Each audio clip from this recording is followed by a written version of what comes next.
எங்களை நேசிக்கிற நல்ல தகப்பனே, கிருபையிலும் இரக்கத்திலும் ஐஸ்வர்யமுள்ள நல்ல பிதாவே, இது அந்த நேரத்திலும் கூட சாமி உம்முடைய நாமத்தை தொழுது கொள்ளுகிறதற்காக தேவனே, நீர் கொடுத்த இந்த தருணத்துக்காக நன்றி ஆண்டவரே. பாடுகிற பாடல்களை ஆசிர்வதியும் சாமி. இந்த பாடல்களின் மூலமாக உம்முடைய நாமம் மகிமைப்பட தேவா உதவி செய்யும். வர வேண்டியவர்களை கூடி சீக்கிரத்துல கொண்டு வந்து சேர்த்தரலும். உம்முடைய நாமம் மகிமைப்படுவதாக. இயேசு கிறிஸ்துவின் மூலமாக ஜெபம் கேளும் நல்ல பிதாவே, ஆமென்.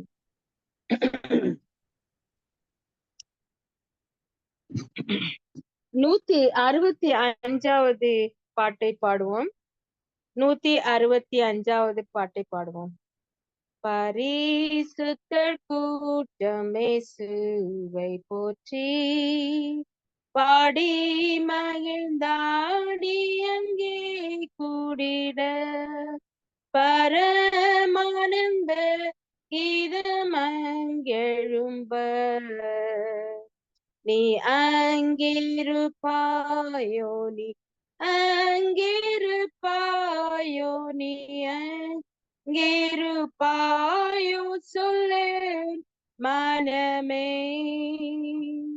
ஆட்டு குட்டியும் அரசாட்சி செய்ய, அண்டினோர வரும் அவரை சேர, அன்பரன்றெல்லாம் கண்ணீரும் துடைக்க,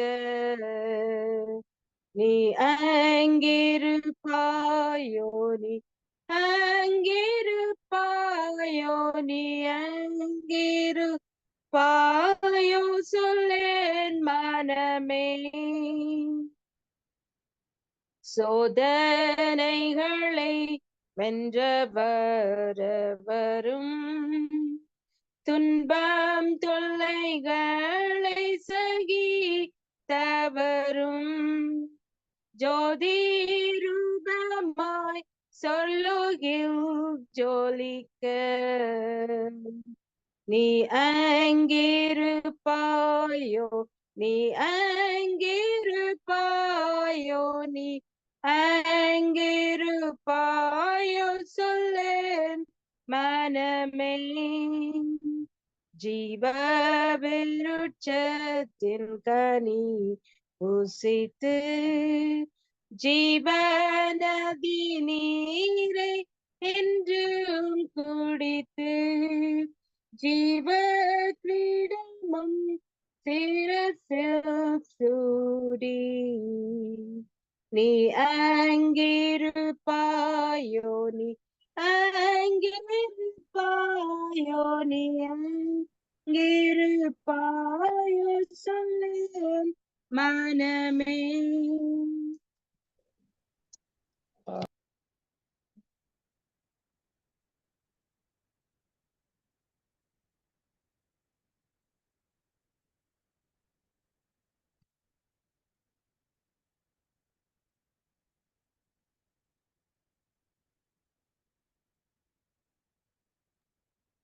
அம்மா இன்னொரு பாட்டு பாடுங்க. சரிங்க சார், எடுத்துக்கிறேங்க சார்.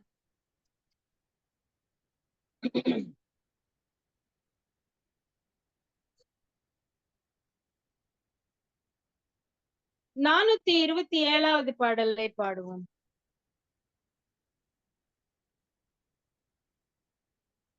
427.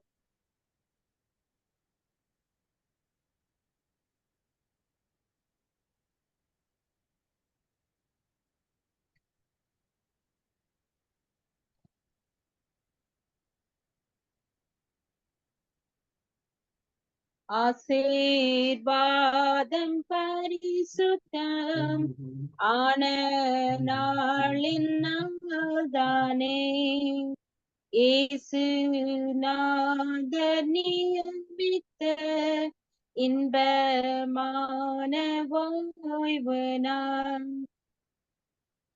ஏதேன்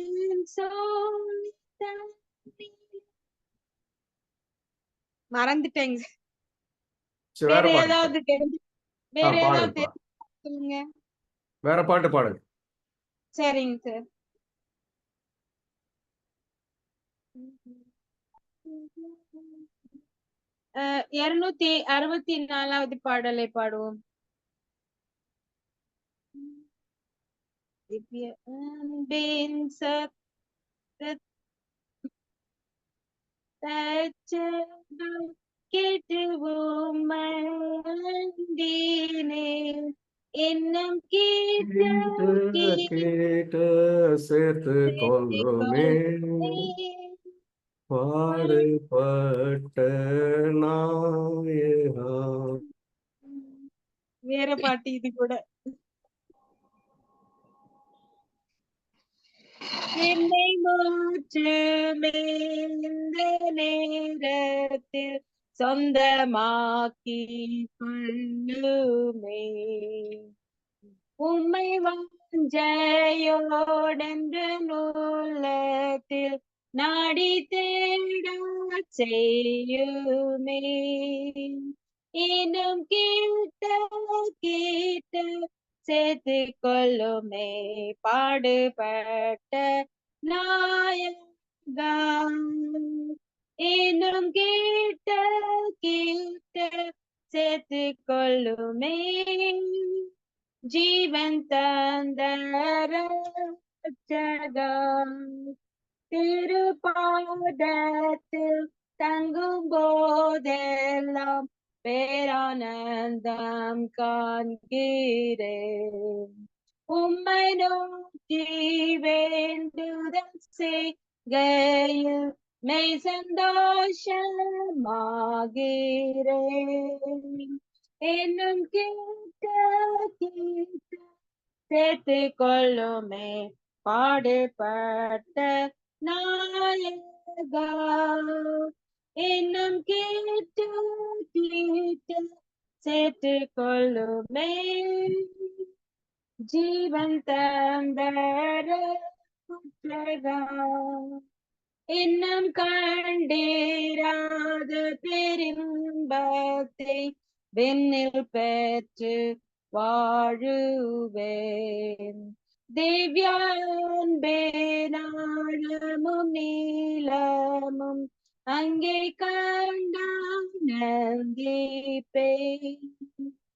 இன்னும் கேட்ட கேட்ட சேர்த்து கொள்ளுமே பாடுபட்ட ரட்சகா இன்னும் கேட்ட கேட்ட சேர்த்து கொள்ளுமே ஜீவன் தந்த ரட்சகா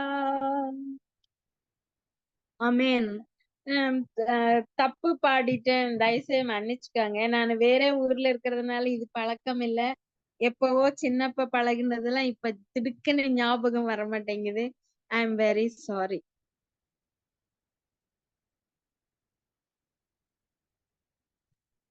மிக்க நன்றி அம்மா. நல்ல பாடல்களை பாடியிருக்காக கர்த்தரை நான் சோஸ்தரிக்கிறேன். நிச்சயமாய் பரலோகம் நம்மளுடைய பிரயாசங்களை அங்கீகரிக்கும் என்பதில் எந்த ஐயப்பாடும் கிடையாது.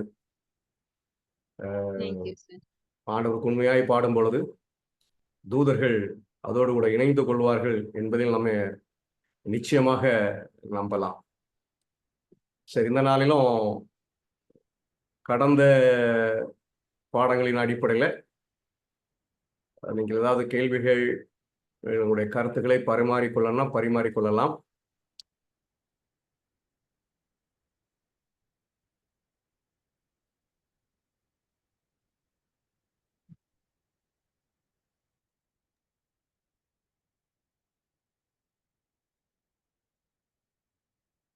சரி, அப்படி இல்லைன்னா நம்ம செய்திக்குள்ளாக கடந்து செல்வோம். நம்ம செய்திக்குள்ளாக கடந்து செல்கிறதற்கு முன்பாக தலைகளை தாழ்த்தி ஜெபம் செய்வோம். சகோதரி சாரால் ஜெபம் பண்ணலாமா?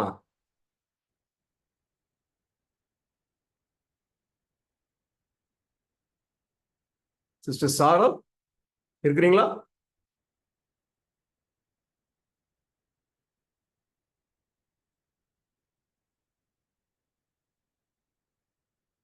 சரி, வேறு யாராவது உங்க இருதயத்தில் ஏவப்பட்டால் நீங்க ஜெபம் பண்ணலாம்.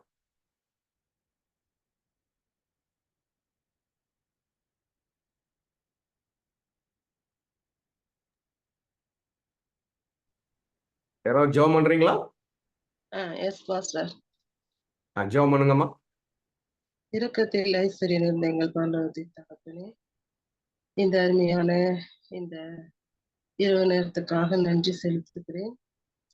கடந்த 4 தினங்களாக ஆண்டவரே உமது தீர்க்க தரிசன காரியங்களை கணக்கிட்டு மிக துல்லியமாக ஆண்டவரே வரப்போகிற காரியத்தை பற்றி எங்களுக்கு தெளிவாக எடுத்து போதித்த போதகரை நீர் ஆசீர்வதிக்கும்படியாக ஜெபிக்கிற ஆண்டவரே, இந்த நாளிலும் நாங்கள் தியானிக்க இருக்கிற வசனங்களை தேவ ஆவியானவர் ஆசீர்வதிக்கும்படியாகவும் ஊழியருடைய நாவிலே உமது வார்த்தையை வைக்கும்படியாகவும் அதை நாங்கள் கேட்டு எச்சரிப்பு அடைந்து இன்னும் அநேகரை அப்பா நீதிக்கு உட்படுத்துகிறவர்களாக எங்களை நீர் மாற்றும்படியாக அன்பின் ஆண்டவராக இயேசு கிறிஸ்துவின் நாமத்தினால் ஜெபிக்கிறேன். ஜீவனில் நல்ல பிதாவே.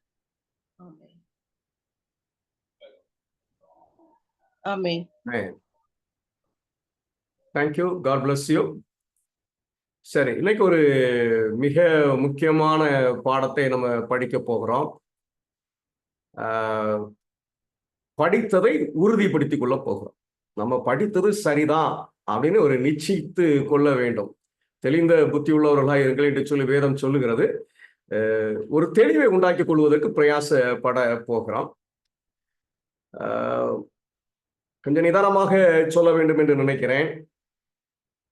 அதனால கொஞ்சம் காலம் எடுக்குமானால் நீங்கள் பொறுத்தருள வேண்டும். ஆண்டவருடைய வார்த்தையை கேட்கும்படியாக காத்திருக்க வேண்டும். முதலாவது ஒரு காரியத்தை உங்களோடு கூட நான் தெளிவுபடுத்த வேண்டும்.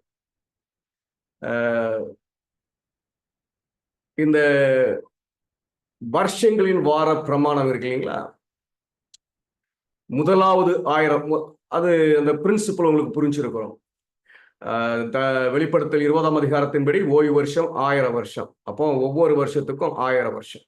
இந்த முதலாவது 1000 வருஷம் 1லிருந்து 1000, இப்படி 2வது 1000 வருஷம் 1001லிருந்து 2000, 3வது 4வது 5வது 6வது ஓய்வு வருஷம் 5001, 6வது வேலை வருஷம் 5001லிருந்து 6000 வரை. 7வது ஓய்வு வருஷம், 7வது ஓய்வு வருஷம், அது 6001லிருந்து 7000 வரை.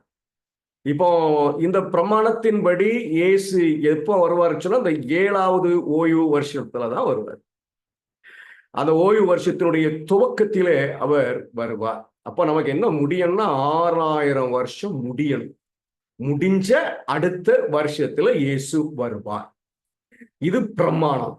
நம்ம 6000வது வருஷம் இயேசு வருவார் என்று பிரமாணம் சொல்லவில்லை. 6000 வருஷம் இந்த பூமியில நமக்கு வேலை உண்டு. அந்த 6000 வருஷம் முடிஞ்ச அடுத்த நாள் இயேசு வருவார். அதாவது 6001வது வருஷத்துல இயேசு வருவார். இப்போ 6001வது வருஷம் 1ஆம் மாதம் 1ஆம் நாள்ல தானே இயேசு வர வேண்டும் கணக்குப்படி. 6000 வருஷம் எப்ப முடியுதோ யூத காலண்டர் கூட வச்சுக்கிடுங்க, 1ஆம் மாதம் 1ஆம் தேதியில தானே இயேசு வர வேண்டும். ஆனா நீங்க பரிசுத்த ஸ்தலத்தை போய் படிக்கும் பொழுது என்ன சொல்லப்பட்டிருக்கு அப்படின்னு சொன்னா 7ஆம் மாதம் 15ஆம் தேதி இயேசு வருவார் அப்படின்னு சொல்லப்பட்டிருக்கு. அது ஏங்கிறத விளங்கிக்கணும். நல்லா புரிச்சுக்கிடுங்க. 6000 வருஷம் முடிஞ்ச அடுத்த வருஷத்துல இயேசு வருவார். அடுத்த வருஷம்னா 6001வது வருஷம் 1ஆம் மாதம் 1ஆம் தேதி தானே இயேசு வரணும். ஆனால் 6001ஆம் வருஷத்தினுடைய 7ஆம் மாதம் 15ஆம் தேதியில இயேசு வருவார் என்று சொல்லப்பட்டிருக்கு. ஏன்? இந்த ஆதாமினுடைய விழுகையை பார்த்தீங்க அப்படின்னு சொன்னா, ஆதாம் உயிரோடு இருந்த நாள் 930 வருஷங்கள். தீர்க்கதரிசி அவன் எவ்வளவு ஆண்டுகள் சாட்சி பகர்ந்தான் என்று சொல்லும் பொழுது 9 நூற்றாண்டுகள். அவரு 900 வருஷம் சாட்சி பகிர்ந்திருக்கிறார். எப்படி அந்த விழுந்து போன அந்த சந்ததிக்கு இவர் சாட்சியாக நின்றிருக்கிறார் அப்படின்னு சொன்னா, ஆபிரகாம் ஆதாம் 930 வருஷம் உயிரோடு இருந்தார் என்று சொன்னால், அவன் 900 வருஷம் தான் விழுந்து போன சந்ததிக்கு சாட்சி பகர்ந்தான் என்று சொன்னால் 30 ஆண்டுகள் அவன் ஏதேனிலே வாழ்ந்திருக்கிறான் என்பது நமக்கு தெரிகிறது. இந்த 30 ஆண்டுகள் அவர் ஏதேனில வாழ்ந்து இருக்கிறார் என்பது நிச்சயமாக நம்ம என்ன செய்வது பார்க்க முடிகிறது. இன்னொரு காரியத்தையும் நம்ம பார்க்கலாம். ஆதாம் சிருஷ்டிக்கப்பட்டதிலிருந்து 30வது ஆண்டில் விழுந்து இருக்கிறார். அது விழுகையின் முதல் ஆண்டு, மனிதன் விழுந்ததனுடைய முதலாவது ஆண்டு. ஆனா எந்த மாதத்துல விழுந்தான்னு நமக்கு சொல்லப்படலை. அவனுடைய ஆயுசு காலத்தையும் தீர்க்கதரிசியினுடைய வார்த்தைகளும் ஒப்பிட்டு படிக்கும்போது 30 வருஷம் அவர் ஏதேனில் வாழ்ந்திருக்கிறார். 30வது வயதில் அவர் விழுந்திருக்கிறார். அது மனிதன் விழுந்ததனுடைய முதலாம் ஆண்டு. ஆனா எந்த மாசம் விழுந்தான் என்பது நமக்கு என்ன செய்யப்படலை அப்படின்னா சொல்லப்படலை. நம்ம படித்திருக்கிற பரிசுத்த ஸ்தலத்தினுடைய கால கணக்குப்படி இயேசு எப்போ வரணும் அப்படின்னு சொன்னா 6001ஆம் ஆண்டினுடைய 7வது மாதம் 15ஆம் தேதி. மனிதன் வேலை செய்வதற்கு, விழுந்த மனிதன் வேலை செய்வதற்கு, அந்த மனிதனிடத்தில் இயேசு வேலை செய்வதற்கு, அந்த மனிதனை சாத்தான் வஞ்சிப்பதற்கு அவனுக்கு கொடுக்கப்பட்டிருக்கிற காலம் 6000 வருஷம். அப்ப 6000 வருஷம் முடிஞ்ச பிறகுதான் இயேசு வர முடியும். இப்ப 6000 வருஷம் முடிஞ்ச உடனே இயேசு வருகிறார். முதலாம் மாதம் 1ஆம் தேதி வரல, அவர் 7ஆம் மாதம் 15ஆம் தேதி வருகிறார். அப்படியானால் 6001ஆம் வருஷம் விழுகையினுடைய கணக்குப்படி எப்ப துவங்குதுன்னா 7ஆம் மாதம் 15ஆம் தேதியில. அப்படி ஆனால் ஆதாமு எந்த மாதத்துல விழுந்திருக்குன்னு சொன்னா 7ஆம் மாதம் 15ஆம் தேதியில. அப்ப விழுகையினுடைய ஆண்டு, முதலாம் ஆண்டு, அதுதான் விழுந்தது. அவனுடைய 30வது வயது. எந்த மாசத்துல விழுந்திருக்கிறான்னா 7ஆம் மாதம் 15ஆவது மாதத்துல விழுந்திருக்கிறார். அப்போ அதுல இருந்து 6000 ஆண்டு பார்த்தோம்னா 6000வது ஆண்டு 7ஆம் மாதம் 14ஆம் தேதியில முடியும். 6001ஆம் ஆண்டு 7ஆம் மாதம் 15ஆம் தேதியில துவங்கும். இதை இன்னும் கொஞ்சம் நம்ம தெளிவாக புரிந்து கொள்வதற்கு பிரயாசப்படுவோம். விழுகையினுடைய வருஷ கணக்கு, முதலாவது வருஷம்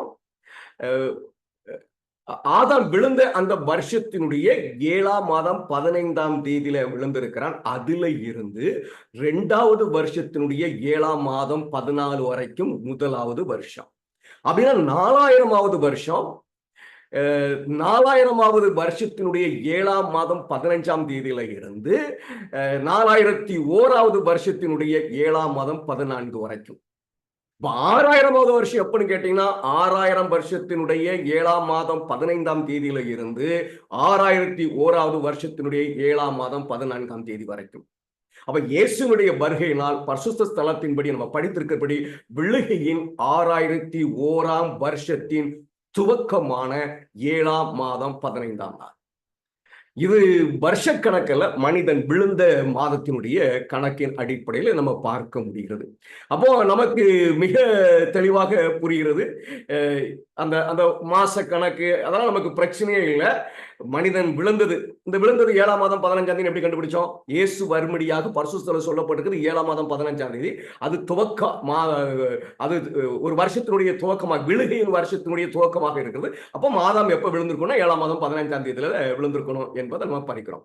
இப்போ ஒரு நாட்காடி நம்ம வருஷத்தெல்லாம் கண்டுபிடிச்சிருக்கோம் இல்லைங்களா? அந்த வருஷத்தினுடைய அடிப்படையில் நம்ம கணக்கு போட்டோம்னா முதலாவது வருஷம் கிமு 3973 7ஆம் மாதம் 15ஆம் நாள்ல இருந்து கிமு 3972 7ஆம் மாதம் 14 வரைக்கும் இருக்கும். இப்ப 4000வது வருஷம் நம்ம என்ன கண்டுபிடிச்சிருக்கோம்னா 27ஆம் ஆண்டுன்னு சொல்லி கண்டுபிடிச்சிருக்கிறோம். அப்ப அந்த 4000வது வருஷம் எதுன்னு சொன்னா கிபி 27ஆம் மாதம் 15ஆம் தேதியில இருந்து கிபி 28 7ஆம் மாதம் 14வது நாள் வரைக்கும். இதுல தான் இந்த ஆண்டுல தான் இயேசு ஞானஸ்நானம் எடுத்தான். அப்ப 6000வது வருஷம், 6000 வருஷம் கிபி 2027 7ஆம் மாதம் 15ல இருந்து கிபி 2028 7ஆம் மாதம் 14வது வரைக்கும். இது விழுகையினுடைய வருஷ கணக்கு, விழுகின் மாதத்தை அடிப்படையாக வைத்து கணக்கப்படும். அப்படியானால் இயேசுனுடைய வருகையினால் கிபி 2028ஆம் ஆண்டு யூத நாட்காட்டிப்படி 7ஆம் மாதம் 15ஆம் தேதி இயேசு வருவார். இப்ப நமக்கு இதுல குழப்பமே இல்லை, மிக தெளிவாக நம்ம அதை விளங்கி கொள்ள முடிகிறது. அப்போ அதை நாங்க சொன்னதுதான் இங்க சார்ட்ல போட்டிருக்கிறேன். மனிதன் விழுந்தது 3973ஆம் ஆண்டு 7ஆம் மாதம் 15ஆம் தேதி. அப்போ இயேசு ஞானஸ்நானம் எடுத்த ஆண்டு 4000வது ஆண்டு, அது 27ஆம் ஆண்டு. அது எதுல 2027ஆம் ஆண்டு 7ஆம் மாதம் 15ஆம் தேதியில் துவங்கி 28ஆம் ஆண்டு 7ஆம் மாதம் 14ஆம் தேதி வரைக்கும் இருக்கும். அப்ப 6000 ஆண்டு 2027 7ஆம் மாதம் 15ஆம் தேதியில் துவங்கி 2028 7ஆம் மாதம் 14ஆம் தேதி வரைக்கும் இருக்கும். அப்ப 6001ஆம் ஆண்டு 7ஆம் மாதம் 15ஆம் தேதியில சொன்னபடி கணக்குப்படி நேர்த்தியாக இயேசு வருவார். இதை நீங்க புரிஞ்சுக்கணும். இந்த 6000 6001 அதுல குழம்பிடக்கூடாது என்பதற்காக நான் இதை உங்களுக்கு விளக்குவதற்கு பிரயாசப்பட்டேன்.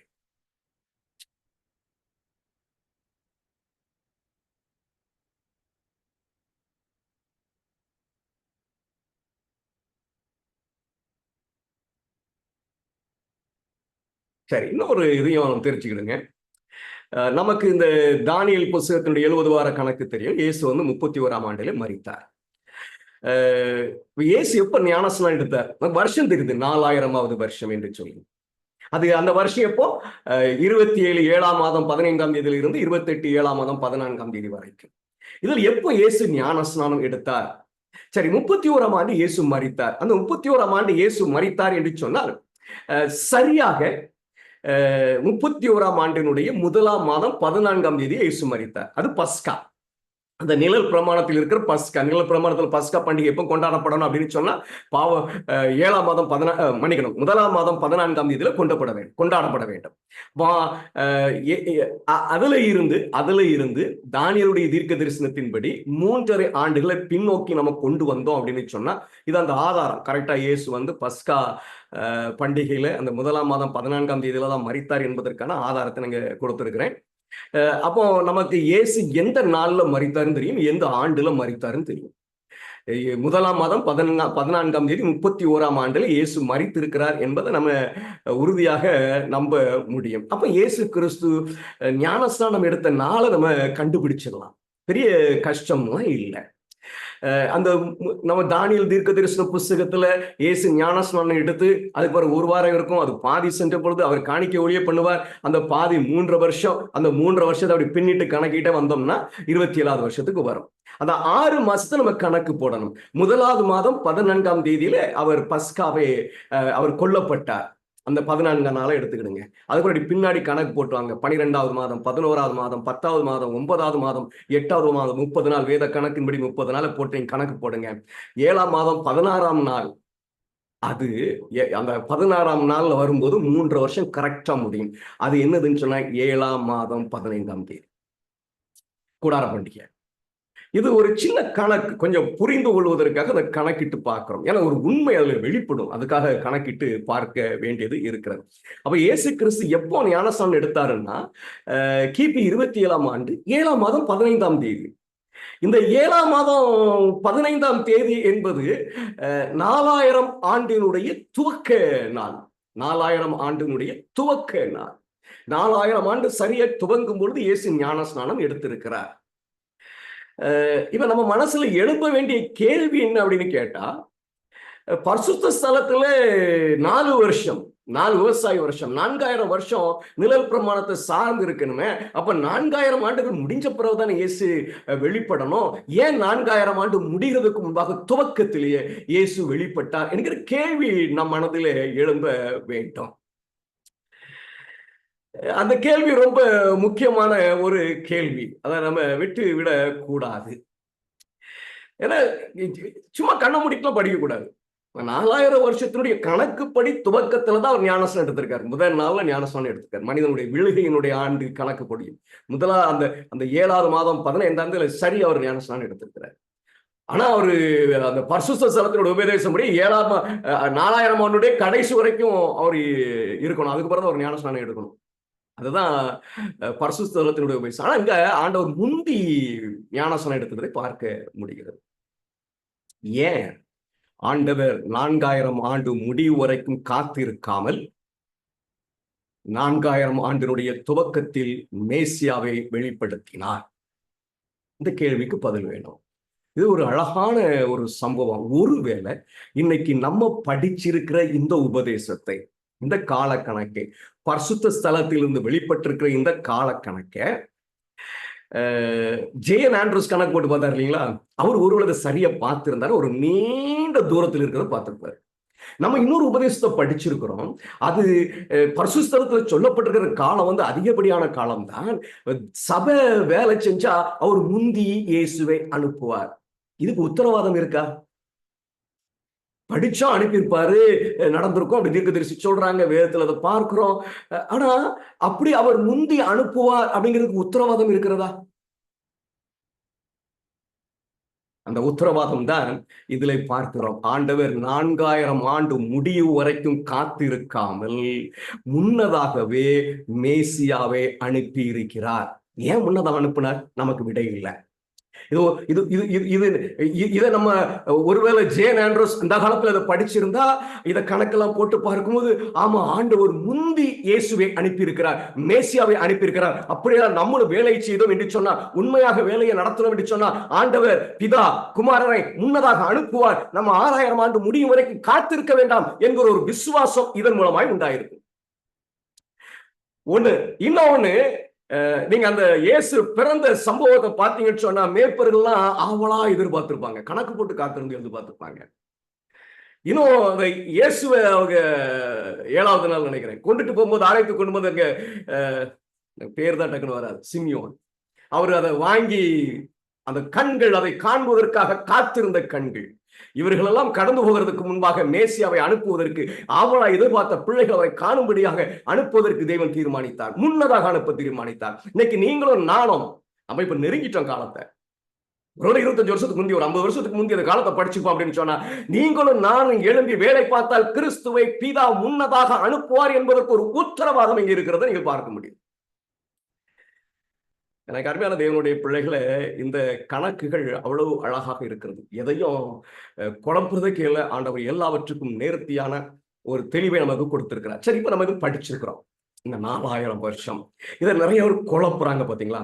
இந்த 4000 வருஷம் ஏன் இயேசுடைய பிறப்பாக இருக்கக்கூடாது, ஏன் இயேசு மரிக்கும் போது இருக்கக்கூடாது, மறுபடியும் நம்ம போட்டிருக்கிற இந்த 4000 வருஷம் 27 தானா, இது உறுதியா நம்பலாமா அப்படிங்கிறத கொஞ்சம் உறுதிப்படுத்துறதுக்காக சரித்திரத்தை கணக்கிட போகிறோம். ஜேன் ஆண்ட்ரூஸ் சரித்திரத்தை தான் கணக்கிட்டார். நம்ம எப்படி கணக்கிடுறோம் அப்படின்னு சொன்னா, முதல்ல பரிசுத்த ஸ்தலத்திலிருந்து படிச்சுக்கிட்டோம், நமக்கு அது தெளிவாயிடுச்சு. ஆனாலும் சரித்திரத்தில இருந்து இதை கண்டுபிடிக்க முடியுமா என்று பார்க்க போகிறோம். 100% கண்டுபிடிக்கலாம். வெறுமையா வேதத்தை வச்சு நீங்க சரித்திர கணக்கு போட்டீங்கன்னா கண்டுபிடிக்க முடியாது, தப்பாதான் வந்து நிற்பீங்க. தீர்க்கதரிசியினுடைய ஆலோசனையை கூட இந்த சரித்திர கணக்கு நீங்க போட்டீங்கன்னா சரியா கண்டுபிடிக்கலாம். நான் கொஞ்சம் விரைவா இதை போயிடுறேன். சரி, நீங்க ஆதியாகமம் 5ஆம் அதிகாரம் 3வது வசனத்தை வாசிக்கும் போது, ஆதாம் 130 வயதான போது தன் சாயலாக தன் ரூபத்தின்படி ஒரு குமாரனை பெற்று அவனுக்கு சேத்து என்று பெயரிட்டான். இங்க நான் ஆதாம் 130வது வயதுன்னு போடல, 100வது வயது என்று போட்டிருக்கிறேன். ஏன் 100வது வயது என்று போட்டிருக்கிறேன் சொன்னா, தீர்க்கதரிசி என்ன சொல்றாங்க அப்படின்னு சொன்னா, அவன் சாட்சி முந்தி வாஸ்தம் இல்லைங்களா, அவன் சாட்சி கொடுத்த ஆண்டுகள் 9 நூற்றாண்டுகள் தான், 900 ஆண்டுகள் தான். அப்படி என்று சொன்னால் 30 ஆண்டுகள் அவன் ஏதேனத்தில் பரிசுத்தத்தில் இருந்திருக்கிறான். அவன் 30வது வயதுல விழுந்திருக்கிறான். அதுதான் விழுகையின் முதல் ஆண்டு. அப்போ அவன் விழுந்த பிறகு 100வது வயசுல, விழுகையினுடைய கணக்குப்படி 100வது வயசுல, அவன் சிருஷ்டிக்கப்பட்ட ஆண்டினுடைய கணக்குப்படி 130வது வயசுல. அப்ப நம்ம எடுக்க வேண்டியது என்ன அப்படின்னு சொன்னா, 100வது வயசுல. இதுல பெரும்பாலும் தப்பு போட்டுட்டு இந்த கணக்கை எடுக்காம ஒண்ணு காலெல்லாம் கடந்து போயிடுச்சு அப்படின்னு சொல்லி முடிப்பாங்க.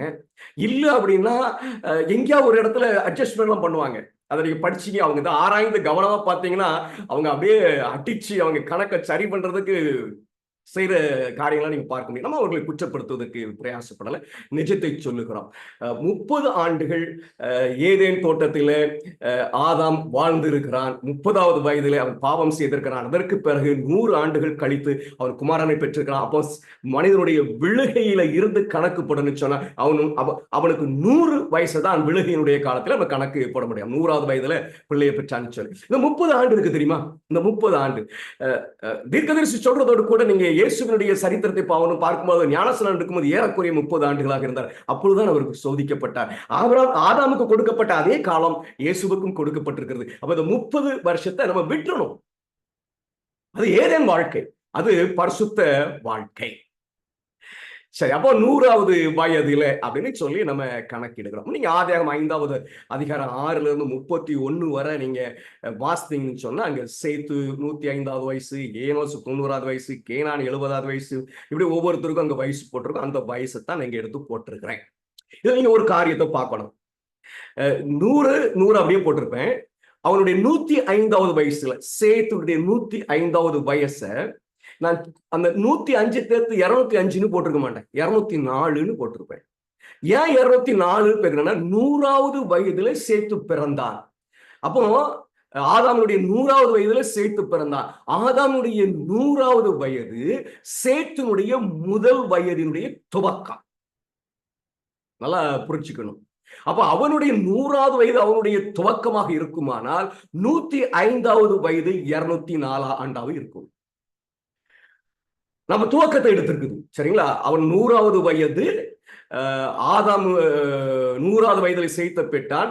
ஆதாமுடைய 100வது வயது சேத்துனுடைய முதலாம் வயதுடைய துவக்கம். அப்படி என்று சொன்னால் நீங்க அந்த 100ல இருந்து 105 எண்ணிட்டு வந்தீங்கன்னா 204க்கு வருவீங்க. இதன் அடிப்படையில தான் ஒவ்வொருவரும் கணக்கு போட்டு கொண்டு வரப்பட்டிருக்கிறது. எல்லாரும் முடிவு எடுப்பாங்க, 100 பிளஸ் 105 205. அப்ப அவங்களுக்கு கணக்குல உதைக்கும். அந்த உதைப்பை பொதுவா எல்லாரும் எங்க அட்ஜஸ்ட் பண்ணுவாங்க அப்படின்னு சொன்னா, ஆபிரகாமினுடைய பிறந்த ஆண்டை தேராகு 70 வயதான போது ஆபிரகாமை பெற்றான், அப்படி 70 வயதுன்னு எடுத்துருவாங்க. ஆனா வேதாகமத்துல போய் கணக்கிட்டு பாத்தீங்கன்னா 130வது வயதுல தான் ஆபிரகாம் பிறந்தார். 60 வருஷத்தை அப்படியே அடிச்சிருவாங்க. ஏன்னா 30 வருஷத்தை சேர்த்திருப்பாங்க, இதுல ஒரு 20 வருஷத்துக்கிட்ட ஏறிடும், ஒரு 50 வருஷம் ஏறிடும், 60 வருஷத்தை அடிச்சுட்டு மறுபடியும் அங்கே அட்ஜஸ்ட் பண்ணிட்டு இருப்பாங்க. நம்ம அப்படி போறது இல்லை. நல்லா பார்த்துக்கலாம், புரிஞ்சுக்கிடுங்க நான் எப்படி கணக்கு போட்டிருக்கேன் அப்படின்னு சொல்லி.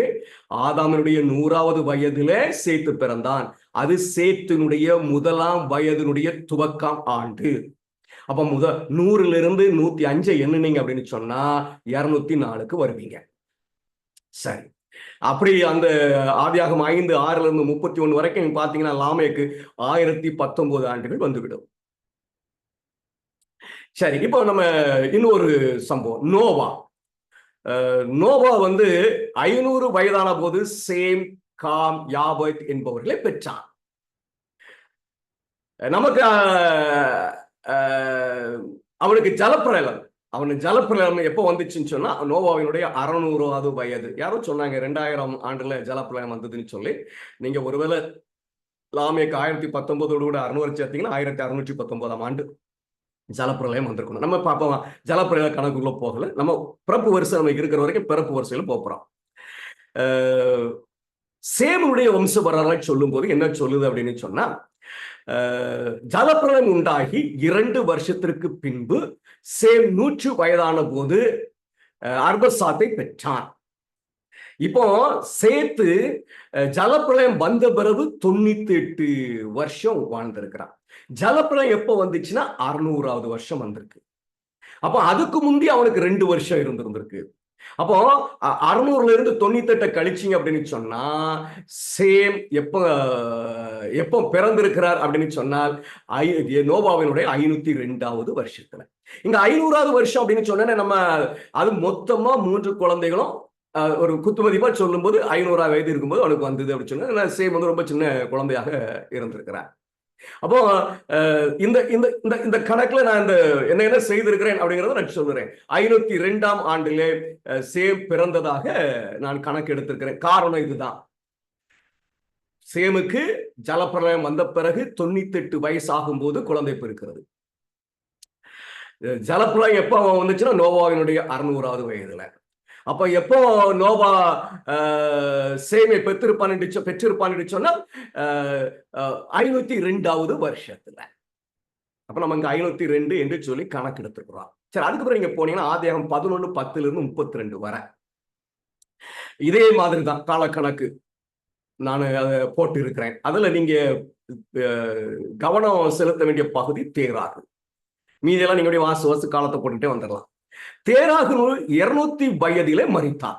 ஆதியாகமம் 11:32. அவன் சாகும்போது அவனுக்கு 205. தேராக மரித்த பின் ஆபிரகாம் ஆரோனை விட்டு புறப்பட்ட போது 75 வயதுடையவனாக இருந்தான். ஆதியாகமம் 12:4, அப்போஸ்தலர் 7:4. அப்படியானால் ஆபிரகாம் தேராகுவின் 130வது வயதுல பிறந்துள்ளார். அதாவது 205 இருந்து 75 கழிச்சிட்டோம்னா 130. அதனால 130 போட்டிருப்போம். சரிங்களா?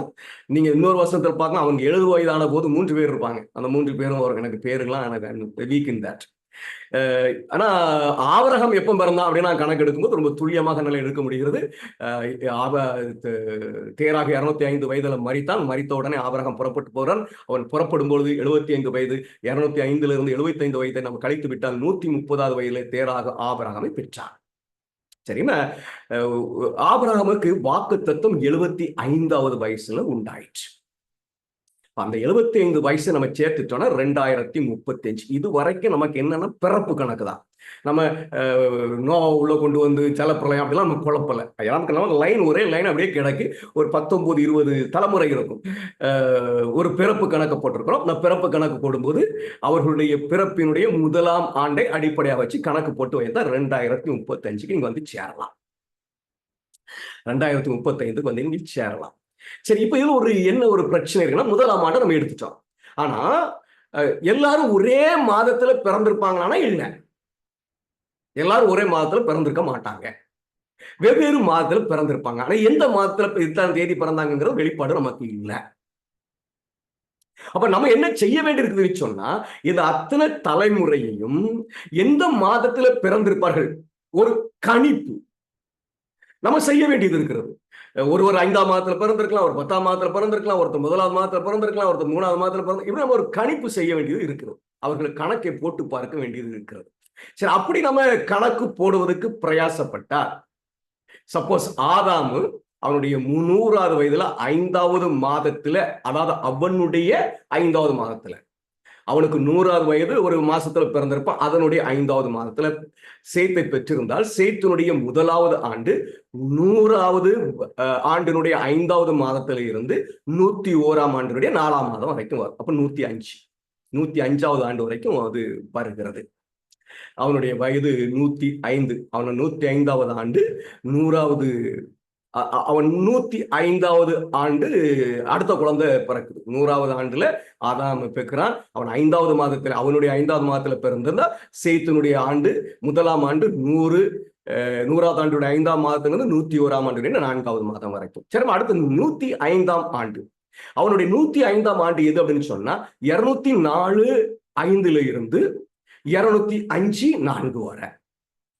ஒருவேளை சேத்து வந்து 10வது மாதத்தில், அவனுடைய 10வது மாதத்துல பிள்ளையை பெற்றிருந்தால் ஏனோசனுடைய 1வது வயது எப்போ துவங்கும் அப்படின்னு சொன்னா நீங்க எண்ணிடுங்க. 5, 6, 7, 8, 9, 10, 11, 12, 1, 2, 3. அப்போ 2005ஆம் ஆண்டினுடைய 3வது மாதத்திலிருந்து 2006ஆம் ஆண்டினுடைய 2வது மாதம், அடுத்து 90. இப்படி ஒரு பரவலாக எல்லா மாதமும் இவர்களுக்கு வரும்படியாக ஒரு கணக்கு போட்டிருக்கேன். கணக்கு போட்ட எந்த வருஷம் வருது அப்படின்னு சொல்லி பார்க்கறதுக்கு பிரயாசப்பட்டேன். நம்ம ஏன்னா அப்படி பார்த்தாலும் ஓரளவுக்காவது நம்ம அதை துல்லியமாக எடுக்க முடியும். சரி, அப்படி கணக்கு போட்டு வந்தா ஆபிரகாமுக்கு 75 வயது ஆகும்போது அது 2046ஆம் ஆண்டிலிருந்து 4வது மாதத்திலிருந்து, மாதங்கிறது நம்ம அசம்ஷன், 2047ஆம் ஆண்டு வரைக்கும் வருகிறது. ஆனா நம்ம கணக்கு போடும்போது இங்க 2035 தான் வருது. ஆனா ஒரு ஈவனா பிரிச்சு விட்டு அந்த காலத்தை கணக்கு பார்த்தோம் அப்படின்னு சொன்னா ஒரு 11 வருஷம் கூட வருது. அந்த 11 வருஷத்தை இங்க சேர்க்கிறோம். இது பியூர்லி அசம்ஷன். ஆனா இந்த 2046 சரியா அப்படிங்கிறத நம்ம பிற்பாடு அதை புரிந்து கொள்ள போகிறோம். இப்போ அது யூகத்தின் அடிப்படையில அதை 11 ஆண்டு சேர்த்துக்கலாம். என்ன பார்த்தேன், ஏன் இப்படி கணக்கு போட்டேன் நீங்க கேட்கலாம். எல்லாரும் அங்க வந்து போய் அட்ஜஸ்ட் பண்றதை நான் பார்த்தேன். இது சரி வராது அப்படிங்கிறதுனால இது எப்படி ஆண்டவரே சரியா, ஓரளவுக்கு அது சரியா வரணுமே, முன்ன பின்ன பெருசு இல்லாம ஒரு அளவுக்கு அது சரியா வரணும் இல்லைங்களா, அப்பதானே நாங்க உறுதியா நம்ப முடியும். அப்படிங்கும்போது என் மனதிலே இப்படி கணக்கு போடு என்று ஏவப்பட்டதுனால அப்படி நான் கணக்கு போட்டு பார்த்தேன். அதாவது 11 ஆண்டுகளை கூட்ட வேண்டும் என்று சொல்லி நான் அறிந்தேன். அதை கூட்டி இருக்கிறேன். சரி, இதற்கு பிறகு வருகிற கால கணக்கு இருப்பாங்க, மிக நேர்த்தியாக இருக்கும். நீங்க சந்தேகமே பட வேண்டியதில்லை. எந்த அசம்ஷன் கிடையாது. இது வரைக்கும் தான் இந்த பிறப்பு வருஷத்துல ஒரு 11 வருஷத்தை கூட்டுறோம் பாத்தீங்களா, அது சும்மா கூட்டல, ஒரு நியாயமான புரிதலோட அதை கூட்டி இருக்கிறோம். ஆனா அந்த கூடுதல் சரியா இல்லையா அப்படின்னு நம்ம கணிக்க உறுதிப்படுத்த வேண்டியது இருக்குது. உறுதிப்படுத்துறதுக்கு வாய்ப்பு இருக்கு. அதனால பின்பாக நம்ம உறுதிப்படுத்த போகிறோம். சரி, இப்போ அந்த வாக்குத்தத்தம் ஆபிரகாம் 75வது வயசுல வாக்குத்தத்தம் கொடுக்கப்பட்டது. அதுக்கு பிறகு 430வது வயசுல சீனாய்க்கு வந்தார்கள். அதுக்கு பிறகு நேரடியா போனீங்கன்னு சொன்னா ராஜாக்கள் புஸ்தகத்துல 6வது அதிகாரம் 1வது வசனத்தை வாசிக்கும் பொழுது அதுல இருந்து 480வது வருஷம் ஆலயம் கட்டுதலை சாலமோன் தொடங்கினார். அது சாலமோன் ராஜாவினுடைய 4வது வருஷம். அதை வச்சிருக்கோம், 4வது வருஷம். இது 480 480 நம்ம ஒரு கூட்டல் கழித்தல் சொல்லல. இதுக்கு பிறகு நமக்கு ராஜாக்களுடைய காலக்கணக்கு வருகிறது. சாலமோன் ராஜாவினுடைய 4வது வருஷத்துல ஆலயம் கட்டப்பட்டது. அந்த 4வது வருஷத்தை 480ஓட நம்ம சேர்த்துட்டோம், கூட்டல்ல சேர்த்துட்டோம். அப்போ சாலமோன் எத்தனை வருஷம் அரசாண்டானா 40 வருஷம். அந்த 4 வருஷம் 480க்குள்ள சேர்ந்ததுனால அந்த 4 இங்க கழிச்சுட்டு 36 கணக்கு போட்டிருக்கிறேன். இப்படி ஒவ்வொரு ராஜாவாக எத்தனை ஆண்டுகள் அரசாண்டார்கள் என்று சொல்லி அதை கூட்டிக்கிட்டே வருகிறோம். கூட்டிகிட்டே வரும் பொழுது எது வரைக்கும் வருகிறோம்னா யோயாக்கிம் காலம் வரைக்கும் வருகிறோம். ஏன்னா யோயாக்கிம் காலத்துலதான் நேபுகாத்நேச்சர் வந்து எருசலேமை பிடித்து கொண்டு போனார். அப்ப நம்ம அதை கணக்கு போடும் பொழுது 411.4 வருஷம் வருது. 4 வருஷத்தை விட்டுருவோம், ஏன்னா நம்ம மாத கணக்குக்குள்ள போகல, வருஷ கணக்குல தான் போறோம். அப்ப இந்த 411 வருஷம் இது சரியா அப்படின்னு சொல்லி, இது சரிதான். தீர்க்கதரிசிக்க ஒரு எழுத்து இருக்கு பாருங்க, 4 நூற்றாண்டுகளுக்கு மேலாக சீயோன் மலையின் உச்சியில் முடிசூட்டின அந்த அழகிய ஆலயம் கல்தேயரால் தப்பவில்லை. 4 நூற்றாண்டுகளுக்கு மேல, 400 வருஷத்துக்கு மேல அந்த ஆலயம் அங்க நின்றிருக்கிறது. 480வது வருஷத்துல அதை கட்ட துவங்கினார்கள். அதுல இருந்து 400 வருஷத்துக்கு மேல அந்த ஆலயம் அங்கே இருக்கிறது. அப்ப அந்த 411 வருஷத்தை நம்ம சேர்த்துக்கிறோம். எதுல சேர்க்கிறோம்? கணக்குல சேர்க்கிறோம். சரிங்களா? சாலமோன் முதல் யோயாக்கிம் வரை 411 வருஷம். இதற்கு பிறகு நமக்கு தீர்க்க தரிசனங்கள் இருக்கிறது. எருசலேம் அழிக்கப்பட்ட பிறகு அவங்க ஒரு 70 வருஷம் அடிமைகளாக இருக்க வேண்டும். அதுக்கு பிறகு அவங்க என்ன செய்யப்படணும்னா 70 வருஷம் முடிஞ்சோடனே விடுவிக்கப்பட வேண்டும். அந்த விடுவிக்கப்படுகிறதுல இருந்து, அந்த ஆண்டுல இருந்து நம்ம தானியேலுடைய புஸ்தகத்தினுடைய தீர்க்க தரிசனம் இருக்கு இல்லையா, அந்த கட்டளை புறப்படுகிறது, 3வது கட்டளை. அது வரைக்கும் நீங்க கணத்தை அந்த ஆண்டை போய் பார்த்து கணக்கிட்டீங்கன்னா சரியாக 80 ஆண்டுகள் வரும். அப்போ நம்ம 3517 ஆண்டுக்கு வந்துட்டோம், மனிதன் விழுந்ததுல இருந்தோம். சரி, இதுக்கு பிறகு நமக்கு தானியேல் தீர்க்க தரிசனத்தினுடைய வெளிப்பாடு இருக்கிறது. இயேசு மேசியாவாக வருகிறதுக்கு 483 வருஷங்கள். அது சரியாக துல்லியமாக 4000வது ஆண்டு வரும். இந்த கணக்கு நம்ம போட்டிருக்க கணக்கின்படி சரியாக 4000வது ஆண்டு வருகிறது. இதுக்கு பிறகு நமக்கு தெரியும் 2000 ஆண்டுகள் மேசியாவை நேரடியாக பார்க்க வேண்டும் அப்படின்னு சொன்னா 2027ஆம் ஆண்டு 6000 ஆண்டாக இருக்கும். சரி, இது ஒரு கணக்கு. இந்த கணக்கை நம்ம உறுதிப்படுத்தணும். நம்ம ஒரு அட்ஜஸ்ட்மெண்ட் பண்ணோம் தெரியுமா, ஒரு அசம்ஷன் பண்ணணும், ஒரு 11 ஆண்டு சேர்த்தோம் தெரியுமா, அது சரியானு பார்க்கணும். தீர்க்கதரிசி ஒரு கருத்து சொல்றாங்க. என்ன கருத்து சொல்றாங்க அப்படின்னா, நித்தியத்திலிருந்து செய்யப்பட்ட இந்த உடன்படிக்கை கிறிஸ்து வருவதற்கு 1900 ஆண்டுகளுக்கு முன்பு ஆபிரகாமுக்கு வழங்கப்பட்டது. வழங்கப்பட்ட ஏற்பாட்டை மனித இனம் பயன்படுத்திக் கொள்வார்களா என்று பார்க்க மனித குலத்தில் கிறிஸ்து என்ன அக்கறையுடனும் என்ன தீவிரத்துடனும் அவர்களை ஆராய்ந்தார். இங்க நமக்கு நன்றாக விளங்குகிறது 1900 ஆண்டு வாக்குத்தத்தம் ஆபிரகாமிடத்துல கொடுக்கப்பட்டது. அதுல இருந்து 1900 ஆண்டுல இயேசு பிறந்து இருக்கிறார். ஏன் இயேசு பிறந்து இருக்கிறான்னு சொன்னேன்னா, அவர் மனித இனம் இந்த வாக்குத்தத்தத்தை ஏற்றுக்கொள்ளுமா ஏற்றுக்கொள்ளாதான்னு சொல்லி ஆராய்ந்தாராம், படித்தாராம். அவர் 27ஆம் ஆண்டுல பிரசங்கித்தார். ஆராய்ந்து பார்த்துவிட்டு அது பிரசங்கித்தார். அதனால இது பிறப்பை குறிக்கிறது என்பதில் எந்தவித சந்தேகமும் இல்லை. சரி, இயேசு எப்ப பிறந்தார்? சரி, நம்ம வேதாகமத்தில் நமக்கு வெளிப்பாடு இருக்கிறது. லூக்கா இயேசு ஞானஸ்நானம் எடுத்த பொழுது அவர் ஏறக்குறைய 30 வயது உள்ளனார் என்கிறாங்க. இதை ஏறக்குறைய அப்படின்னு லூக்கு ஏறக்குறைன்னு சொல்லிட்டு இருக்காரு. அதனால இயேசு ஞானஸ்நானம் எடுக்கும் பொழுது அவருக்கு ஒருவேளை 30 வயதுக்கு கூட இருக்கலாம், இல்லை குறையா இருக்கலாம் அப்படின்னு கணக்கிடுவதற்கு பிரயாசப்படுறாங்க. லூக் ஆக்சுவலி ஹிஸ்டரி ரெக்கார்ட் பண்ணுவார். எப்போ எந்த ராஜாவினுடைய வருஷத்துல இயேசு ஞானஸ்நானம் எடுத்தார் அப்படின்னா அந்த ஹிஸ்டாரிக்கல் ரெக்கார்டு கொடுப்பார். இப்போ லூக்காவுக்கு இயேசு எந்த வயதுல ஞானஸ்நானம் எடுத்தார் என்பது துல்லியமாக தெரிந்திருந்தால் அவர் போட்டிருப்பார். ஏறக்குறையன்னு சொல்ல மாட்டார். அவருக்கு அது துல்லியமா தெரியல. ஆனா அவர் கேட்டு விசாரித்து அறிந்ததின்படி ஒரு யூதன் ஒரு பொது வாழ்க்கையில ஈடுபடணும்னா அவன் 30 வயது உடையவனாய் இருக்க வேண்டும் என்கிற ஒரு நிலை இருக்கிறது. சிலர் முந்தி ஈடுபட்டிருக்கிறாங்க, பிந்தி ஈடுபட்டிருக்காங்க. ஆனா ஒரு நிலை. அப்போ இயேசுவும் இந்த இதுல ஈடுபட்டிருக்கிறார் என்று சொன்னால் அவர் 30 வயது உடையவராய் இருப்பார். அவர் கேட்ட போது அந்த சாயலை பார்த்த போது அவருடைய காலங்களை பார்த்த பொழுது அவர் ஏறக்குறைய 30 வயது என்று சொன்னார். இதற்காக இயேசு ஞானஸ்நானம் எடுக்கும் பொழுது 1 வருஷம் 2 வருஷம் முன்னாடி இருக்கணும், இல்லைன்னா பின்னாடி இருக்கணும் அப்படிலாம் நம்ம படிக்க வேண்டிய அவசியம் இல்லை. அப்படி இருக்குமானா லூக்கா அதை பதிவிட்டிருப்பார். லூக்காவுக்கு அது தெரியல, அவர் கணிக்க முடியல. ஆனா அவர் 30 வயது உடையவராக இருந்தார். ஏறக்குறைய 30 வயது உடையவராக இருந்தார். ஒரு அது சரியாக 30 வயதாக இருக்கலாம், இல்ல 2 வருஷம் பிந்தி இருக்கலாம், இல்ல 2 வருஷம் முந்தி இருக்கலாம்.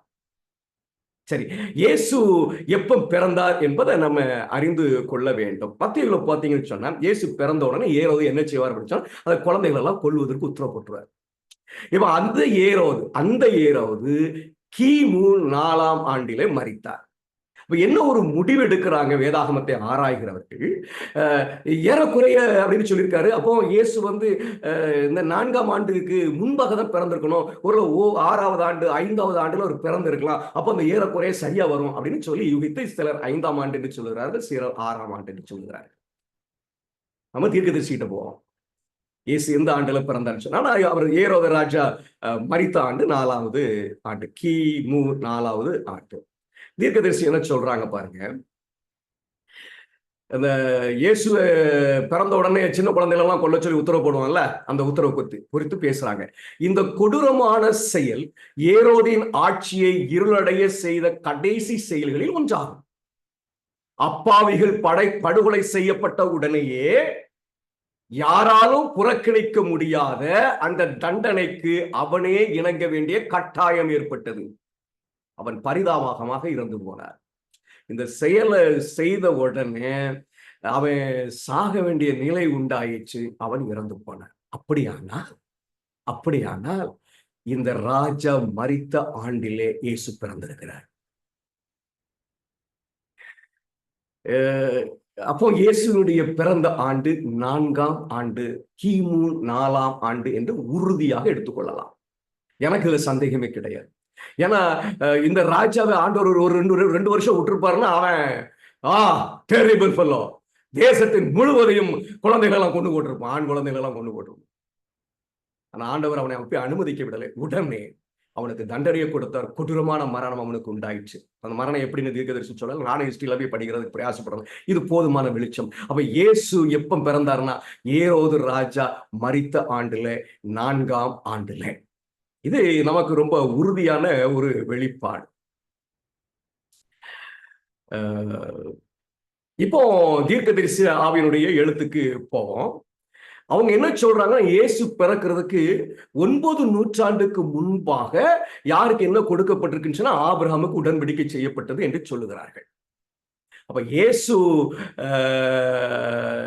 ஞானஸ்நானம் எடுக்கும் வரை ஆராய்ந்திருந்தார். அதற்கு போதுதான் பிரசங்கித்தார். அப்போ அந்த 4ஆம் ஆண்டுல இருந்து சரியாக நம்ம எண்ணிட்டு வந்தோம் அப்படின்னு சொன்னா 30வது வயது, 30வது ஆண்டு 27ஆம் ஆண்டாக இருக்கும். 5 கூடாது, 3 2 1 மறுபடியும் 1 2 3 அப்படின்னு எண்ணிட்டே வந்தீங்கன்னா 27ஆம் ஆண்டு 30வது ஆண்டாக இருக்கும். அப்போ இயேசு சரியாக 30வது வயதில ஞான ஸ்நானம் எடுத்திருக்கிறார். சரியா? இப்போ தீர்க்கதரிசி சொன்ன காலத்தை கணக்கிட்டு பார்க்க போறோம். கணக்கிட்டு பார்க்க போகிறோம். அவங்க சொல்லியிருக்கிறாங்க பாருங்க. அதாவது ஆபிரகாமுக்கு உடன்படிக்கை செய்யப்பட்டதுல இருந்து 1900 ஆண்டு வரும்பொழுது இயேசு பிறந்திருக்க வேண்டும். ஆபிரகாமுக்கு உடன்படிக்கைப்பட்டு செய்யும் பொழுது மனிதன் விழுந்ததிலிருந்து எத்தனை ஆண்டு முடிஞ்சிச்சுன்னா 2046 ஆண்டு முடிஞ்சிச்சு. நம்ம கணக்கு போட்டிருக்கப்படி இந்த கணக்கு சரியானதான் பார்க்க போகிறோம். இந்த கணக்கு சரியானதான் பார்க்க போறோம். இந்த ப்ளூ கலர்ல இருக்குல்ல, இதெல்லாம் துல்லியமான ஆண்டுகள். அதை அப்படியே கூட்டுனீங்கன்னா 1954 ஆண்டு வரும். அது எது? இயேசு ஞான ஸ்நானம் எடுத்த ஆண்டு. இயேசு ஞான ஸ்நானம் எடுத்த ஆண்டு. ஆனா இயேசு எப்ப பிறந்திருக்காருன்னா சரியா 30 ஆண்டுகளுக்கு முன்பாக பிறந்திருக்கிறார். இதை நான் போட்டிருக்கேன் பாருங்க, நீங்க சரியா புரிஞ்சுக்கணும் அப்படிங்கிறதுக்காக. இதுல இன்னொன்னு நீங்க தெரிந்து கொள்ள வேண்டும். ஆபிரகாமுக்கு 75வது வயதுல மாத்திரம் உடன்படிக்கை செய்யப்படவில்லை, 99வது வயதிலும் செய்யப்பட்டது. இடையிலேயே செய்யப்பட்டிருக்கோம். வயது பார்க்கும்போது 99வது வயதை நம்ம பார்க்கலாம். விருத்த சேதன உடன்படிக்கை எல்லாம் அங்க ஆபிரகாமுக்கு சொல்லப்பட்டு, அவனுக்கு இல்லப்பா அவன் இஸ்மாவேல் இல்லை, நான் அவனுக்கு பிறந்த தரும், அதுதான் அவன் சந்ததி அப்படின்னு அதை உறுதிப்படுத்துகிற அதை பார்க்கலாம் 99வது வயதுல. இதை ரெண்டே நம்ம ஞாபகம். 75வது வயதில் உடன்படிக்கை செய்யப்பட்டிருக்கு, 99வது வயதிலும் உடன்படிக்கை செய்யப்பட்டிருக்கு. அதற்கு பிறகு நடக்கிற ஆண்டுகளை நம்ம எண்ணி பார்த்திருக்கோம். இந்த சார்ட்டை பாருங்க. 430, 480, 411, 70, 80, 483. 483 வந்து 4000வது ஆண்டு, இயேசு ஞானஸ்நானம் எடுத்த ஆண்டு. அதுல இருந்து 30 ஆண்டு நீங்க கழிச்சிட்டீங்கன்னா 3970ஆம் ஆண்டு இயேசு பிறக்க வேண்டும். சரியா? இயேசு பிறக்க வேண்டும். அப்ப 1954 இருந்து 30 நீங்க கழிச்சிட்டீங்கன்னா 1924 வரும். ஆனா ஆபிரகாமுக்கு உடன்படிக்கப்பட்டு பண்ணப்பட்டது 75வது வயதிலையும் பண்ணப்பட்டது, 99வது வயதிலையும் பண்ணப்பட்டது. 99வது வயதை கணக்கெடுத்து தீர்க்கதரிசி சொல்லி இருக்கிறாங்க, பேசி இருக்கிறாங்க. 99வது வயது ஆபிரகாமுடைய 99வது 2070வது ஆண்டு. அதாவது 24 வருஷத்தை 2046 சேர்க்கணும். 75வது வயது வந்து 2046ஆம் ஆண்டு. அப்ப 99வது வயது வரணும்னு சொன்னா 24 வருஷம் சேர்க்கப்பட வேண்டும். அது 2070ஆம் ஆண்டு. இந்த 2070ஆம் ஆண்டுல இருந்து 1900 ஆண்டை கணக்கிட்டு சொன்னா கரெக்டா 3770 வரும். இயேசு துல்லியமாக பிறந்திருக்கிறார். துல்லியமாக பிறந்து இருக்கிறார். அப்போ என்ன நமக்கு ஒரு வெளிப்பாடு கிடைக்கும் அப்படின்னு சொன்னா அந்த சார்ட் வரும். இந்த 11 ஆண்டு அட்ஜஸ்ட் பண்ணிருக்கோம் இல்லைங்களா, அது துல்லியமாக அட்ஜஸ்ட் பண்ணிருக்கு. உண்மையை சொல்லணும்னா இதுல நான் போட்டு பார்க்கும்போது ஒரு ஆண்டு எனக்கு கூட வந்துச்சு. அப்ப இந்த கணக்கை நான் பார்க்கும் பொழுது அப்ப இதுல நம்ம ஒரு ஆண்டு கூட போடக்கூடாது, அப்பதான் தீர்க்கதரிசியுடைய எழுத்து சரியா வரும்னு சொல்லி ஒரு ஆண்டை நான் குறைத்துக் கொள்றேன். சரிங்களா? அது குறைக்கலாம், அதை அட்ஜஸ்ட் பண்ணி நம்ம குறைச்சிக்கலாம். ஆனா நம்ம எப்படி குறைக்கிறோம் அப்படின்னா சும்மா கண்ண மூடிட்டு குறைக்கல, தீர்க்கதரிசியினுடைய எழுத்தை உறுதிப்படுத்துவதற்காக. அப்ப நம்ம இந்த 2046 கன்க்ளூட் பண்ணிருக்கோம் தெரியுமா, அது மிக துல்லியமானது, மிக துல்லியமானது என்பதை தேவனுடைய பிள்ளைகளாக்கி நீங்களும் நானும் அறிந்திருக்க வேண்டும். சரி, இதனாலதான் நீங்க தீர்க்கதரிசியினுடைய எழுத்துக்களை நீங்க பார்க்கும் பொழுது இயேசுடைய பிறப்பு நிறைய கொட்டேஷன்ஸ் எடுத்து காட்டுவாங்க இயேசு பிறந்ததுக்கு. ஆனா அதெல்லாம் இயேசுடைய பிறப்பு அல்ல. இயேசுடைய பிறப்புக்கு இந்த ஒரு கொட்டேஷன் தான் எனக்கு தெரிஞ்சு இருக்கிறது. சரிங்களா? இயேசுடைய பிறப்பு குறித்து அவங்க பேசும் பொழுது, but Jesus accepted humanity when the race had been weakened by 4000 years of sin. இந்த குறிப்பை நம்ம சரியாக விளங்கினா அந்த பைங்கிற வார்த்தை சரியா புரிஞ்சுக்கணும். By I will finish my work by tomorrow அப்படின்னு சொன்னா நாளைய வரைக்கும் நான் காத்திருக்க போறது, அதுக்கு அந்த நாள் வர்றதுக்குள்ள நான் முடிச்சிருவேன். இதான் அதனுடைய அர்த்தம். இதான் அதனுடைய அர்த்தம். டிக்ஷனரி அந்த அர்த்தங்கள் தான் கொடுக்கிறது. அப்போ இதை நம்ம சரியா புரிஞ்சுக்கணும்னா அதை நம்ம மொழியாக்கம் செய்யும் பொழுது இதை கருத்துல வச்சு by 4000 years அப்படின்னு சொல்றத கருத்துல வச்சு நம்ம மொழியாக்கம் செய்தோம்னால், ஆனால் பாவத்தின் 4000 வருடங்களுக்குள் மனித இனம் பலவீனம் இருந்த போது இயேசு மனித குலத்தை ஏற்றுக்கொண்டார். இங்க 4000 ஆண்டு முடிஞ்சிச்சு. நீங்க 4000 ஆண்டு வருகிறதற்கு முன்பாக இயேசு மனித குலத்தை ஏற்றுக்கொண்டார். அதனால அவங்க பைங்கிற வார்த்தை யூஸ் பண்றாங்க. எல்லா இடத்தையும் ஃபார் தான் பார்க்க முடியும், இந்த ஒரு இடத்துல மட்டும் தான் பை யூஸ் பண்ணுவாங்க. அப்போ இப்ப நமக்கு பைனா 4000 ஆண்டு முடிகிறதுக்கு முன்பாக, மேபி நெருக்கத்துல 30 ஆண்டுகள் முன்பாக இயேசு பிறந்திருக்கிறார் என்பதை சரித்திர கணக்கின் மூலம் நம்ம விளங்கிக் கொள்ள முடிகிறது. தீர்க்கதரிசியுடைய எழுத்துகளும் அதற்கு ஒத்தாசையாக இருக்கிறது. இந்த ஒரு இடத்துல தான் பை போட்டிருப்பாங்க. by 4000 years. அப்படின்னா அந்த 4000 ஆண்டு முடிகிறதற்கு முன்பாக இயேசு பிறந்தார் என்பதை தீர்க்கதரிசி வெளிப்படுத்துகிறார்கள். இது ஒண்ணு. இப்ப நமக்கு இந்த 2046 உறுதி ஆயிடுச்சு. அப்ப அதுக்கு பிறகு உள்ள கணக்கு எல்லாம் நிச்சயமான கணக்குகள், நமக்கு சந்தேகம் வேண்டாம். வேற எந்தெந்த விதத்துல எல்லாம் நம்ம இதை உறுதிப்படுத்த முடியும் அப்படின்னு சொல்லி நம்ம பார்க்க போகிறோம். ஏதோ ஒரு அழகான ஒரு குறிப்பு. மனித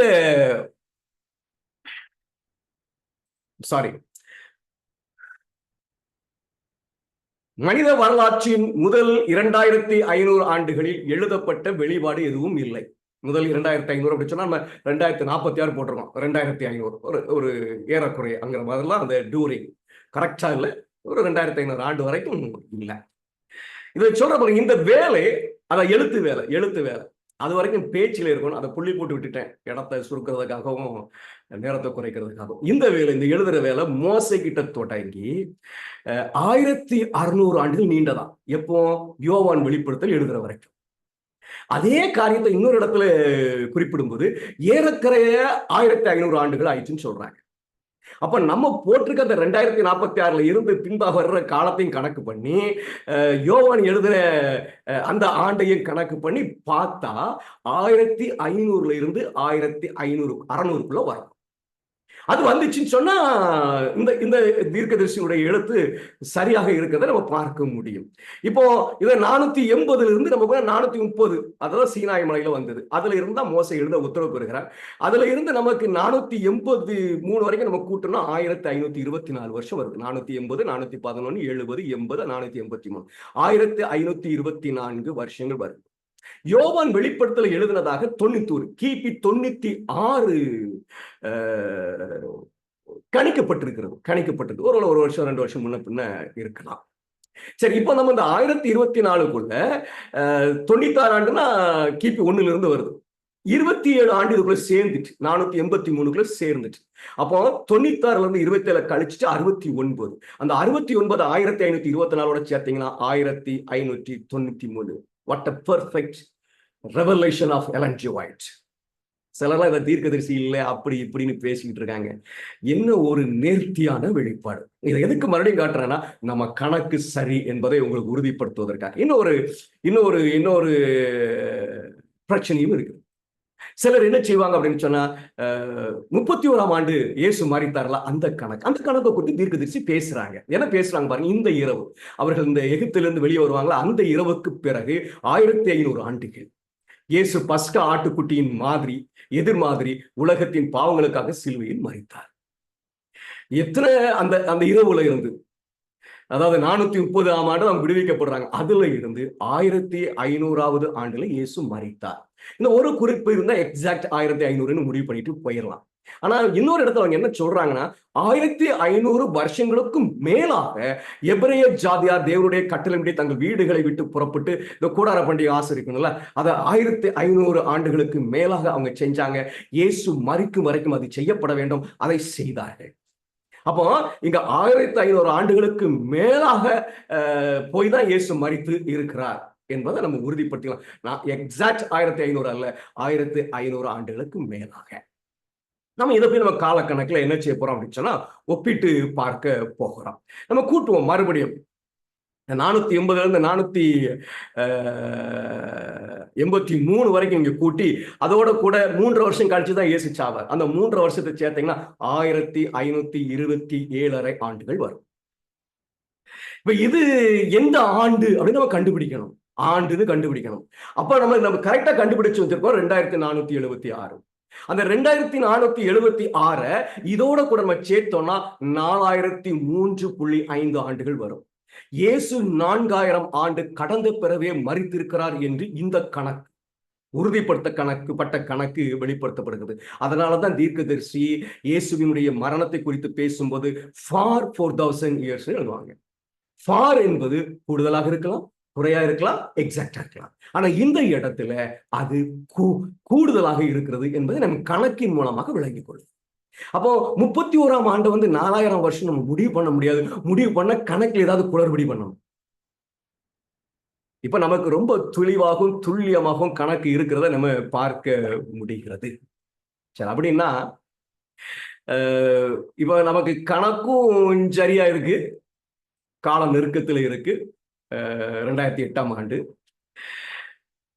நியாயராசிரியர் சட்டம் வருகிறதுக்கு ஏதோ சூழ்நிலையும் அப்படி பளிச்சுன்னு இருக்கு. இனிமே மிஸ்ஸே ஆகாது. ஏன்னா இயேசு என்ன, தேவன் என்ன திட்டம் வைத்திருக்கிறாரோ அந்த திட்டத்தின்படி சாத்தான் வேலை செய்யறான். அவர் ரெண்டும் அது இயேசு தம்முடைய வல்லமையினால மனிதனுடைய இருதயத்தை எழுதும் போது சாத்தானால ஆதாயப்படுத்திக் கொள்வார். அப்போ ரொம்ப பெர்ஃபெக்டா அது இருக்கு. அதை தொடர்ந்து தேவனுடைய ஊழியமும் நடக்கும். சரி, இப்போ உறுதியா சொல்லிடலாமா இயேசு வரப்போகிறார் என்று சொல்லி? நம்ம கணித்திற்கு கணிப்பு சரியாக இருக்குமானால் இன்னொரு காரியமும் அதுக்குள்ள அடங்குறோம். சும்மா நம்ம காலத்தை சும்மா நம்ம பேசல, சும்மா பேசல. எங்க எப்படி எப்படிலாம் நம்ம படிக்க முடியுமோ இதெல்லாம் ஒரே நாள்ல படிச்சிடவும் இல்லை. ஏதோ ஒரு உட்கார்ந்து ஒரே நாள் அப்படி ஆண்டவர் சொப்பனத்துல காட்டிட்டாரு அப்படிலாம் நினைச்சிடாதீங்க. முதல்ல படிச்சா ஒண்ணு புரிஞ்சிச்சு, பிரசங்கம் பண்ணோம், மறுபடியும் பிரசங்கம் பண்றக்கூடிய சூழ்நிலை உண்டாகும். மறுபடியும் படிப்பேன். மறுபடியும் படிக்கும்போது அது சேர்ந்து கொண்டே இருந்தது, உறுதிப்படுத்தப்பட்டு கொண்டே இருந்தது. இப்ப கூட மறுபடியும் பிரசங்கம் பண்ண சொன்னாங்க. ஏன் போதாதான் இதையே பேசிட்டு கிடக்க முடியுமா அப்படின்னு நான் சொன்னேன். இல்ல அந்த ஒரு முறை பேசுங்க. நாங்க மறுபடியும் படிச்சேன். படிக்கும்போது என்ன கண்டுபிடிச்சேன் அப்படின்னு சொன்னா, 1ஆம் நூற்றாண்டிலேயே சுவிசேஷம் எல்லாருக்கும் அறிவிக்கப்பட்டுங்கிறத கண்டுபிடிச்சேன். எனக்கு ஆச்சரியமா இருந்துச்சு. அப்ப ஏன் ஆண்டவர் வரல? புதிய வெளிச்சம் அதுல வெளிவந்து இப்படி அது சேர்க்கப்பட்ட ஒரு உபதேசம் தான் இது. இன்னொரு படிக்க சொன்னா இன்னும் ஆண்டவர் என்ன வெளிப்படுத்துவார் எனக்கு தெரியாது. சரி, காலம் நிறைவேறும். நம்ம கணிச்சிருக்க காலம் நேரம் பெரும்பாலும் தோற்று போயிருக்கும்.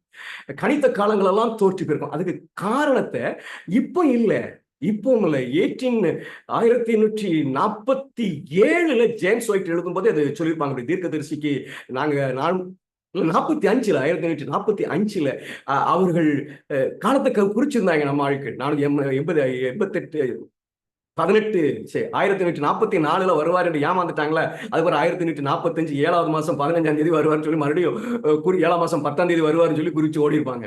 அப்ப தீர்க்கதரிசிக்கு ஒரு வெளிச்சம் கொடுக்கப்படுகிறது. அத ஜேம்ஸ் ஒயிட் என்ன சொல்லுவார்? என்ன வெளிச்சம்? நீங்க ஏமாந்துவீங்க. ஒரு வருஷம் இடைப்படல ஆண்டவர் தரிசனத்தை கொடுத்துட்டா, நீங்க ஏமாந்துறீங்க. ஏன் ஏமாந்துறீங்கன்னா, இயேசு வருகிறதுக்கு முன்பு இக்கட்டு காலம் நடக்கணும், யாக்கோபின் இக்கட்டு காலம் நடக்கணும். அதெல்லாம் நடக்காம இயேசு வரமாட்டாரு. அதனால நீங்க ஏமாந்துருவீங்க. அப்ப ஜேம்ஸ் சொல்லுவார், இது எங்களுக்கு புதிய வெளிச்சமாக இருந்தது, தீர்க்கதரிசிக்கும் அது புதிய வெளிச்சமாக இருந்தது. அப்ப என்ன வேணும்னா, காலத்தை கணக்கு போடும்போது கடைசி காலத்துல நடக்கக்கூடிய சம்பவங்கள் இருக்கு பாத்தீங்களா, அந்த சம்பவங்களால் நிறைவேறுவதற்கு போதுமான காலம் இருக்கணும். அது இல்லைன்னா கால கணக்கு சரி வராது. இப்ப நமக்கு கணக்கு சரியா இருக்கு, சூழ்நிலை சரியா இருக்கு, அடையாளம் நிறைவேறது சரியா இருக்கு, எல்லாம் கரெக்டா இருக்கு. அப்ப மேற்பொருள் காத்திருந்த மாதிரிதான் இந்த சம்பவங்கள் இருக்கிறது. அப்போ கண்டிப்பா தீர்க்க தரிசன கடிகாரத்தில் மணி அடிக்க வேண்டும், நியாயராசி சட்டம் வர வேண்டும், இயேசு வந்து விட வேண்டும். இது நமக்கு தெரியுது. ஆனா நம்ம கணித்திருக்க காலத்துக்குள்ளாக என்ன நடக்கணும் அப்படின்னு சொன்னா, இந்த இக்கட்டு காலம் நடக்கணும் சொல்றாங்க பாருங்க. கர்த்தர் வருவதற்கு வெவ்வேறு காலங்கள் மீண்டும் மீண்டும் குறிக்கப்பட்ட சகோதரர்கள் மீது வலியுறுத்தப்பட்டன. ஆனால் அவைகள் அனைத்தும் கடந்து செல்லும் என்று கர்த்தர் எனக்கு காண்பித்தார். ஏனென்றால் கிறிஸ்து வருகைக்கு முன்பாக இக்கட்டு காலம் வர வேண்டும். கீழே அதை எழுதி அவங்க இப்படி இப்ப இக்கட்டு காலம் வரும், இப்பெல்லாம் வரமாட்டாரு, காலம் கிடைக்கும் போது இப்பெல்லாம் வரமாட்டாரு, இக்கட்டு காலம் வரணும், இப்பெல்லாம் வரமாட்டாரு சொல்றாங்களா? இவங்க இயேசு வருகிறதுக்கு காலம் நாள் செல்லும் என்று சொல்கிறார்கள் என்று சொல்லி அவங்க குற்றச்சாட்டுலாம் சொல்றதை அவங்க எழுதுவாங்க. இப்போ நமக்கு என்ன விளங்குது அப்படின்னு சொல்லி, நம்ம கணித்திருக்கிற 2028ஆம் ஆண்டு 7ஆம் மாதம் 15ஆம் தேதிக்குள்ள இக்கட்டு காலம், கடைசி கால சம்பவங்கள் நடக்கணும். என்ன நடக்கணும்?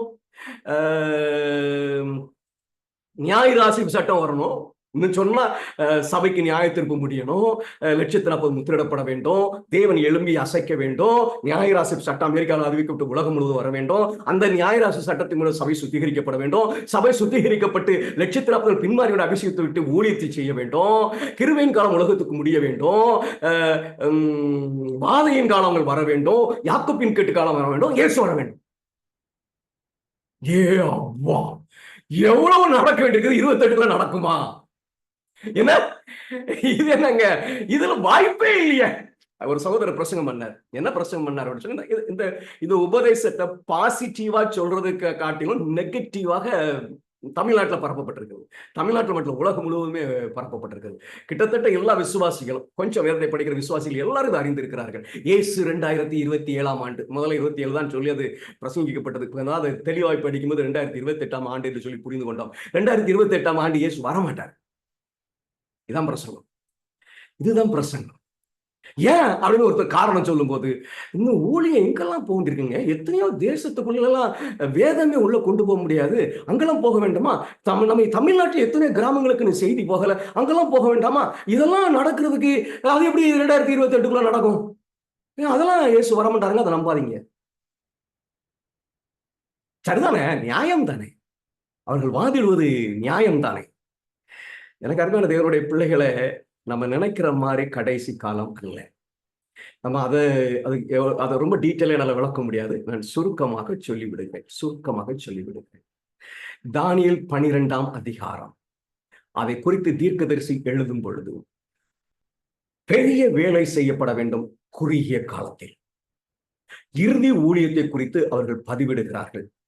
அந்த அதிகாரத்தை போய் நீங்க பார்த்தீங்க அப்படின்னு சொன்னா, 12:11 அன்றாட பழி நீக்கப்பட்டு பாலாக்கு அருவருப்பு ஸ்தாபிக்கப்படும் காலம் முதல் 1290 நாள் செல்லும். இது ஒரு விளக்கம் கொடுத்துக்கிட்டு இருக்கிறோம். இந்த காலத்தை குறித்து சொல்லும்போது ஒரு பெரிய வேலை, ஆனா குறுகிய காலம். அப்போ இந்த காலத்தை நீங்க 1335 ஒரு நாளுக்கு ஒரு வருஷம்லாம் போட முடியாது. போடாம படிக்கலாம் அப்படிங்கிற ஆதாரம் நான் பிறகுதான். ஒருவேளை நீங்க மறுபடியும் படிக்கணும், அது உட்காந்து படிக்கணும், அது ஒரு 5-6 கிளாஸ் படிக்க வேண்டிய வரும். ஆனா நம்ம அதுக்குள்ள போகல. காலம் எவ்வளவு சீக்கிரம் முடியுங்கிறதுக்காக உங்களுக்கு சொல்றேன், நான் விரும்புகிறேன். 1335 நாள் மட்டும் காத்திருந்து சேர்க்கணும் பார்க்கணும். எதுக்கு காத்திருக்கணும்? இயேசுவின் வருகைக்கு காத்திருக்க வேண்டும். அப்போ இந்த அன்றாட பலி நீக்கப்பட்டு பாலாக்கு அருவருப்பு ஸ்தாபிக்கப்படுகிறது அன்றாட பலிங்கிறது ஓய்வு நாள், 7ஆம் நாள் ஓய்வு நாள். பாலாக்கு அருவருப்பு ஞாயிறு ஓய்வு. அப்ப ஞாயிறு ஆசரிப்பு சட்டம் அறிவிக்கப்படுகிறதுல 1335ஆம் நாள்ல இயேசு வந்துடுவார். 1290 நாள் செல்லும். நியாய தீர்ப்பு தொடங்கிச்சு 2300 ராப்பகல் 1844. அது ஞாயிறு ஆசரிப்பு சட்டம் அறிவிக்கப்பட்டதிலிருந்து 1290 நாள் வரைக்கும் தான் நடக்கும். 1290ஆம் ஆண்டு நியாய விசாரணை முடிந்து கிருபையின் காலம் முடிந்துவிடும். அதுக்கு மேல போய் படிச்சீங்கன்னா 1260 நாள் செல்லுங்க. இந்த ஞாயிறு ஆசரிப்பு சட்டம் அறிவிக்கப்பட்ட உடனே ஆண்டவர் இறுதி எச்சரிப்பின் ஊழியத்தை தொடங்குவாரு. அது செய்ய போகிற காலம் 1260 நாள் தான். 1260 நாள்ல செய்து முடிக்க வேண்டிய வேலையைத்தான் சபை உண்மையாக இல்லாததுனாலே 180 ஆண்டுகளாகி முடிக்க முடியல. இதே நிலையில சபையை ஓட ஆண்டவர் அனுமதித்தாருன்னு சொன்னா எத்தனை ஆண்டுகள் ஆனாலும் ஊழியம் நிறைவடையாது. அதனாலதான் ஆண்டவர் திட்டத்தை வச்சிருக்கிறார். அவருடைய நியமனத்தின்படி ஒரு கூட்டத்தை தேர்ந்தெடுத்து அதை பரிசுத்தப்படுத்தி சுத்தமான சபையாக வைத்து ஆண்டவர் ஊழியத்தை செய்ய போகிறார். அது 1260 நாள்ல முடிஞ்சிடும். என்ன தப்பு போட்டாங்க அப்படின்னா, தப்பு போட்டான்னு சொல்லக்கூடாது. அவங்கெல்லாம் இயேசு 1844 வந்துருவாரு அப்படின்னு வேதத்தை படித்தவர்கள். அவங்க போய் இந்த தரிசனத்தை பார்த்தாங்க. அப்ப அவங்க 1844 தரிசனத்தை முடிவு காணும். முதல்ல 1843 தான் இயேசு வருவாருன்னு பிரசங்கம் பண்ணாரு. அப்போ மில்லியம் இந்த தரிசனத்தை பார்த்துட்டு இது 1843 முடிச்சிருவாரு எல்லாத்தையும். ஆனா அதுக்கு ஒரு 0 ஏற கண்டுபிடிப்பாரு. அதை அப்படியே வச்சுக்கிடுவாரு. 1844 முதல்ல 1844 படிச்சிருந்தா 1844 கொண்டு போயிருப்பாரு. அவங்க குச்சப்படுத்திருக்கலாம். நம்ம அங்க இருந்தாலும் அப்படிதான் படிப்போம். ஆனா அதையே பிடிச்சுக்கிட்டு ஓடிட்டு இருக்க கூடாது. தீர்க்கதரிசியோட கூட உட்கார்ந்து படிக்கணும். தீர்க்கதரிசி என்ன சொல்லியிருக்காங்க, குறுகிய காலம் சொல்லியிருக்காங்க, கடைசி கால சம்பவத்துக்கு சொல்லியிருக்காங்க, என்னத்தை விட்டுட்டாங்க. இது ஆச்சரியமானவைகள். ஆச்சரியமானவைகள் முடியறதுக்கு தான் காலம். ஆச்சரியமானவைகள் என்னன்னு படிங்க. அது எல்லாம் இந்த இறுதி ஊழியம், யாக்கோபின் இக்கட்டு காலம், வாதையன் காலம், இதெல்லாம் அதுக்குள்ள இருக்கும். சித்தரடிக்கப்படுகிறது, இதெல்லாம் முடிகிறதுக்கு வெறும் 1335 நாள் தான். அதனாலதான் தீர்க்கதரிசி சொல்லுவாங்க கடைசி கால சம்பவங்கள் மிக துரிதமாக நடந்து ஏறும் என்று. சரி, இப்போ ஒரு ஒரு ஒரு ஒரு ஒரு காரியத்தை விளங்கிக்கலாம். என்ன விளங்கிக்கலாம் அப்படின்னு சொன்னா, நம்ம பரிசுத்த ஸ்தலத்தின்படி இயேசுவினுடைய வருகை நாள் எதுன்னு கண்டுபிடிச்சிருக்கோம் அப்படின்னு சொன்னா, 2028ஆம் ஆண்டு யூத கேலண்டர் படி 7ஆம் மாதம் 15ஆம் தேதி. அது ஒருவேளை அக்டோபருடைய கடைசி பகுதியா இருக்கலாம், 3ஆவது வாரம் 4ஆவது வாரமாக இருக்கலாம். அதை கண்டுபிடிக்க முடியல. எனக்கு அது முடியல. ஒருவேளை வேற யாரும் கண்டுபிடிக்க முடியாது. அது தப்பு இருக்கத்தான் செய்யும். அதனால தான் ஆண்டவர் வருகை நாளே அறிவிக்க போறாரு. இப்போ தானியேல் 12 படி ஞாயிறு சட்டம் அறிவிக்கப்பட்டதுல இருந்து 1335ஆம் நாள் இயேசு வரணும் இல்லைங்களா? இயேசு வரணும். அப்போ பரிசுத்த ஸ்தலத்தின்படி 2028ஆம் ஆண்டு 7ஆம் மாதம் 15ஆம் தேதி. அதுல இருந்து 1335ஆம் நாளை கழித்தோம் என்று சொன்னால் ஞாயிறு ஆசரிப்பு சட்டம் வருகிற ஆண்டு 2025ஆம் ஆண்டு பிப்ரவரி கடைசி வாரம் இல்லைன்னா மார்ச்சினுடைய முதலாவது வாரத்தில் வர வேண்டும். அன்னைக்கு உங்களுக்கும் எனக்கும் கிருபையின் காலம் முடிந்தது. எனக்கு அருமையான தேவனுடைய பிள்ளைகளை, இது இது கணக்கு. மறுபடியும் சொல்லுகிறேன், இது கணக்கு. உபதேசம் சரி, பரிசுத்தலத்துல கணக்கு இருக்கு, போய் படிக்கதான் செய்யணும். சில நேரம் அடிக்கடி கேட்கறாங்க, இந்த கணக்கு போய்த்துட்டா என்ன செய்வீங்க? எப்ப போய்கிட்டும், அதுக்கு வர பார்ப்போம். நான் 7th day Adventist, நாங்க மறுபடியும் படிப்பேன். நான் என் கூட படிக்கிறவங்க எல்லாருக்கும் அதான் சொல்லியிருக்கிறேன். இது கணக்கு, இது என்னுடைய கணக்கு. நான் தேவனுடைய சமூகத்தில் இருந்து படித்த கணக்கு. கணக்கு தப்புங்கிறதுக்கு உபதேசம் தப்பாகிறாரு. ஆனா இன்னைக்கு நம்ம படிச்சிருக்க விதத்தை பார்க்கும் பொழுது கணக்குல எந்த தவறும் இல்லை என்பதையும் உறுதியாக நம்ப முடிகிறது. இந்த உபதேசம் மிக மிக முக்கியமான ஒரு உபதேசம். ஒரு குறிப்பை நான் வாசிக்கிறேன். இந்த குறிப்பு ரொம்ப முக்கியமானது. 1844 ஆண்டுல காலத்தை குறித்து பேசுவாங்க இல்லைங்களா? அப்போ ஒரு கூட்டம் எழும்பி, அதெல்லாம் காலத்தெல்லாம் குறிக்க கூடாது. இன்னைக்கு சொல்ற மாதிரியே தான், இதேதான், காலத்தெல்லாம் குறிக்க கூடாது. அதை நீங்க இயேசு வருவார் நம்புறோம், அது எப்போ வேணாலும் வருவாருங்க, இன்னைக்கு கூட வரலாங்க, ஆனா காலத்தை குறிக்க கூடாதுங்க. அந்த சூழ்நிலையில தேவனுடைய பிள்ளைகள் எப்படி செயல்பட்டார்கள் என்கிற அந்த குறிப்பை நான் வாசிக்க போகிறேன். ரொம்ப உண்மைகள் அதுக்குள்ள இருக்கும், கவனமாக நீங்க கேளுங்க. கிரேட் கான்ட்ரோவர்சில இருக்குது, 370வது பக்கத்துல இருந்து 372வது பக்கம் வரைக்கும் நீங்க வாசிக்கலாம் ஆங்கிலத்துல. கிறிஸ்துவின் வருகைக்கு ஒரு திட்டவட்டமான நேரத்தை அறிவிப்பது அநேக பிரிவிடமிருந்து பெரும் எதிர்ப்பை எழுப்பியது. இங்க பிரச்சனை என்னது? இயேசுனுடைய வருகைக்கு நாள் குறிக்கிறது. பிரசங்க மேடையில் உள்ள ஊழியர்களிடமிருந்து பொறுப்பற்றவர்கள் வரைக்கும் அவன் பரலோக துணிகர பாவி என்று தீர்க்க தரிசனத்தின் வார்த்தைகள் நிறைவேறின. கள்ள தீர்க்க தரிசனம் சொல்லுவாங்க. நாலு குறிச்சா கள்ள தீர்க்க தரிசனம். ஆமா, தீர்க்க தரிசி கூட ஒரு இடத்துல சொல்லுவாங்க, அது நிறைவேறாத போது உங்களை கள்ள தீர்க்க, அவங்க சொல்ல மாட்டாங்க கள்ள தீர்க்க தரிசனி. நீங்க குறிக்கிற 4 நடக்கல அப்படிச்சா உங்களை கள்ள தீர்க்க தரிசின்னு சொல்லுவாங்க. ஆமா சொல்லுவாங்க. நான் சொல்லியிருக்காங்கல்ல, துணிகர பாவிதானீங்களா அப்படின்னு சொல்லியிருக்காங்க இல்லையா? தீர்க்க தரிசனத்தின் வார்த்தைகள் நிறைவேறின. கடைசி நாட்டில் பரியாசக்காரர் வந்து தங்கள் சுய இச்சையின்படியே நடந்து அவர் வருவார் என்று சொல்லுகிற வாக்குத்தத்தம் எங்கே? பிதாக்கள் நித்திரை அடைந்த பின்பு சகலமும் சிருஷ்டிப்பின் தோட்டத்துதான் இருந்த விதமாய் இருக்கிறதே என்று சொல்லுவார்கள். இரட்சகரை நேசிப்பதாக கூறிக்கொண்ட அநேகர் 2ஆம் வருகையின் கோட்பாட்டிற்கு தங்களுக்கு எந்த எதிர்ப்பும் இல்லை என்று அறிவித்தார்கள். அவர்கள் குறிப்பிட்ட நேரத்தை மட்டுமே ஆட்சேபித்தனர். பரிசுத்த தலத்துல இருக்குன்னு சொல்லி எவ்வளவு ஆதாரமா எடுத்து சொன்னா கூட சரி, அப்படி அதே ஸ்பிரிட். ஆனால் தேவனுடைய சகலத்தையும் பார்க்கும் கண் அவர்களுடைய இருதயங்களை படித்தது. இயேசு வரப்போகிறார் என்பதை ஆணித்தரமாய் வேதம் நிரூபிக்கும் பொழுது அதை மங்கி போய் செல்லிய பொய் ஆக்க பிரயாசப்படுகிற இருதயங்களே தேவன் படித்தார். அதுவும் என்ன காலத்தை குறிக்க கூடாது அப்படின்னு சொல்லிட்டு அந்த நெருக்கத்தை அப்படி தள்ளி விட்டுட்டு போறாங்க தெரியுமா? அவங்களுடைய இருதயங்களே தேவன் படித்தார். நீதியில் உலகை நியாயம் இருக்க கிறிஸ்து வருவதை கேட்க அவர்கள் விரும்பவில்லை. They don't love Jesus coming. அதான் ஃபேக்ட். அவர்கள் விசுவாசமற்ற ஊழியக்காரர்களாக இருந்தனர். இதயத்தை தேடும் தேவனுடைய சோதனையை அவர்களின் செயல்கள் தாங்காது. ஆகையால் அவர்களுடைய தேவனை சந்திக்க பயந்தார்கள். சாத்தானும் அவருடைய தூதர்களும் மகிழ்ச்சி அடைந்து அவருடைய ஜனம் அவர் மீது மிக குறைந்த அன்பை கொண்டிருந்தனர் என்றும் அவர் தோன்றுவதை விரும்பவில்லை என்றும் கிறிஸ்துவின் முகத்திலும் பரிசுத்த தூதர்களின் முகத்திலும் ஏளனத்தை வீசினர். நாளையும் நேரத்தையும் ஒரு மனிதனும் அறியான் என்பதுதான் 2ஆம் வருகை நம்பிக்கையை நிராகரிப்பவர்களால் மிக அடிக்கடி முன்வைக்கப்படுகிற வாதமாகும். The same spirit. வேதம் சொல்லுகிறது, அந்த நாளையும் நாழிகையும் என் பிதா ஒருவர் தவிர மற்ற ஒருவரும் அறியார், பரலோகத்தில் உள்ள தூதர்களும் அறியார்கள். இப்போ கேளுங்க, the statement of Ellen G. White. இந்த வசனத்தின் தெளிவான மற்றும் இணக்கமான விளக்கத்தை தேவனை தேடுகிறவர்களால் வழங்கப்பட்டது. இதுக்கு ஒரு விளக்கம் கொடுத்திருக்கிறாங்க. மத்தேயு 24:38 அதே வசனத்தை எடுத்து சொல்றாங்க. நம்ம கேள்வி எழுப்போம் தெரியுமா? இயேசு சொல்லியிருக்காங்களா இது இப்படிலாம் யாருக்கும் தெரியாது, பிதாவுக்கு மட்டும் தான் தெரியும் அப்படின்னு சொல்லி.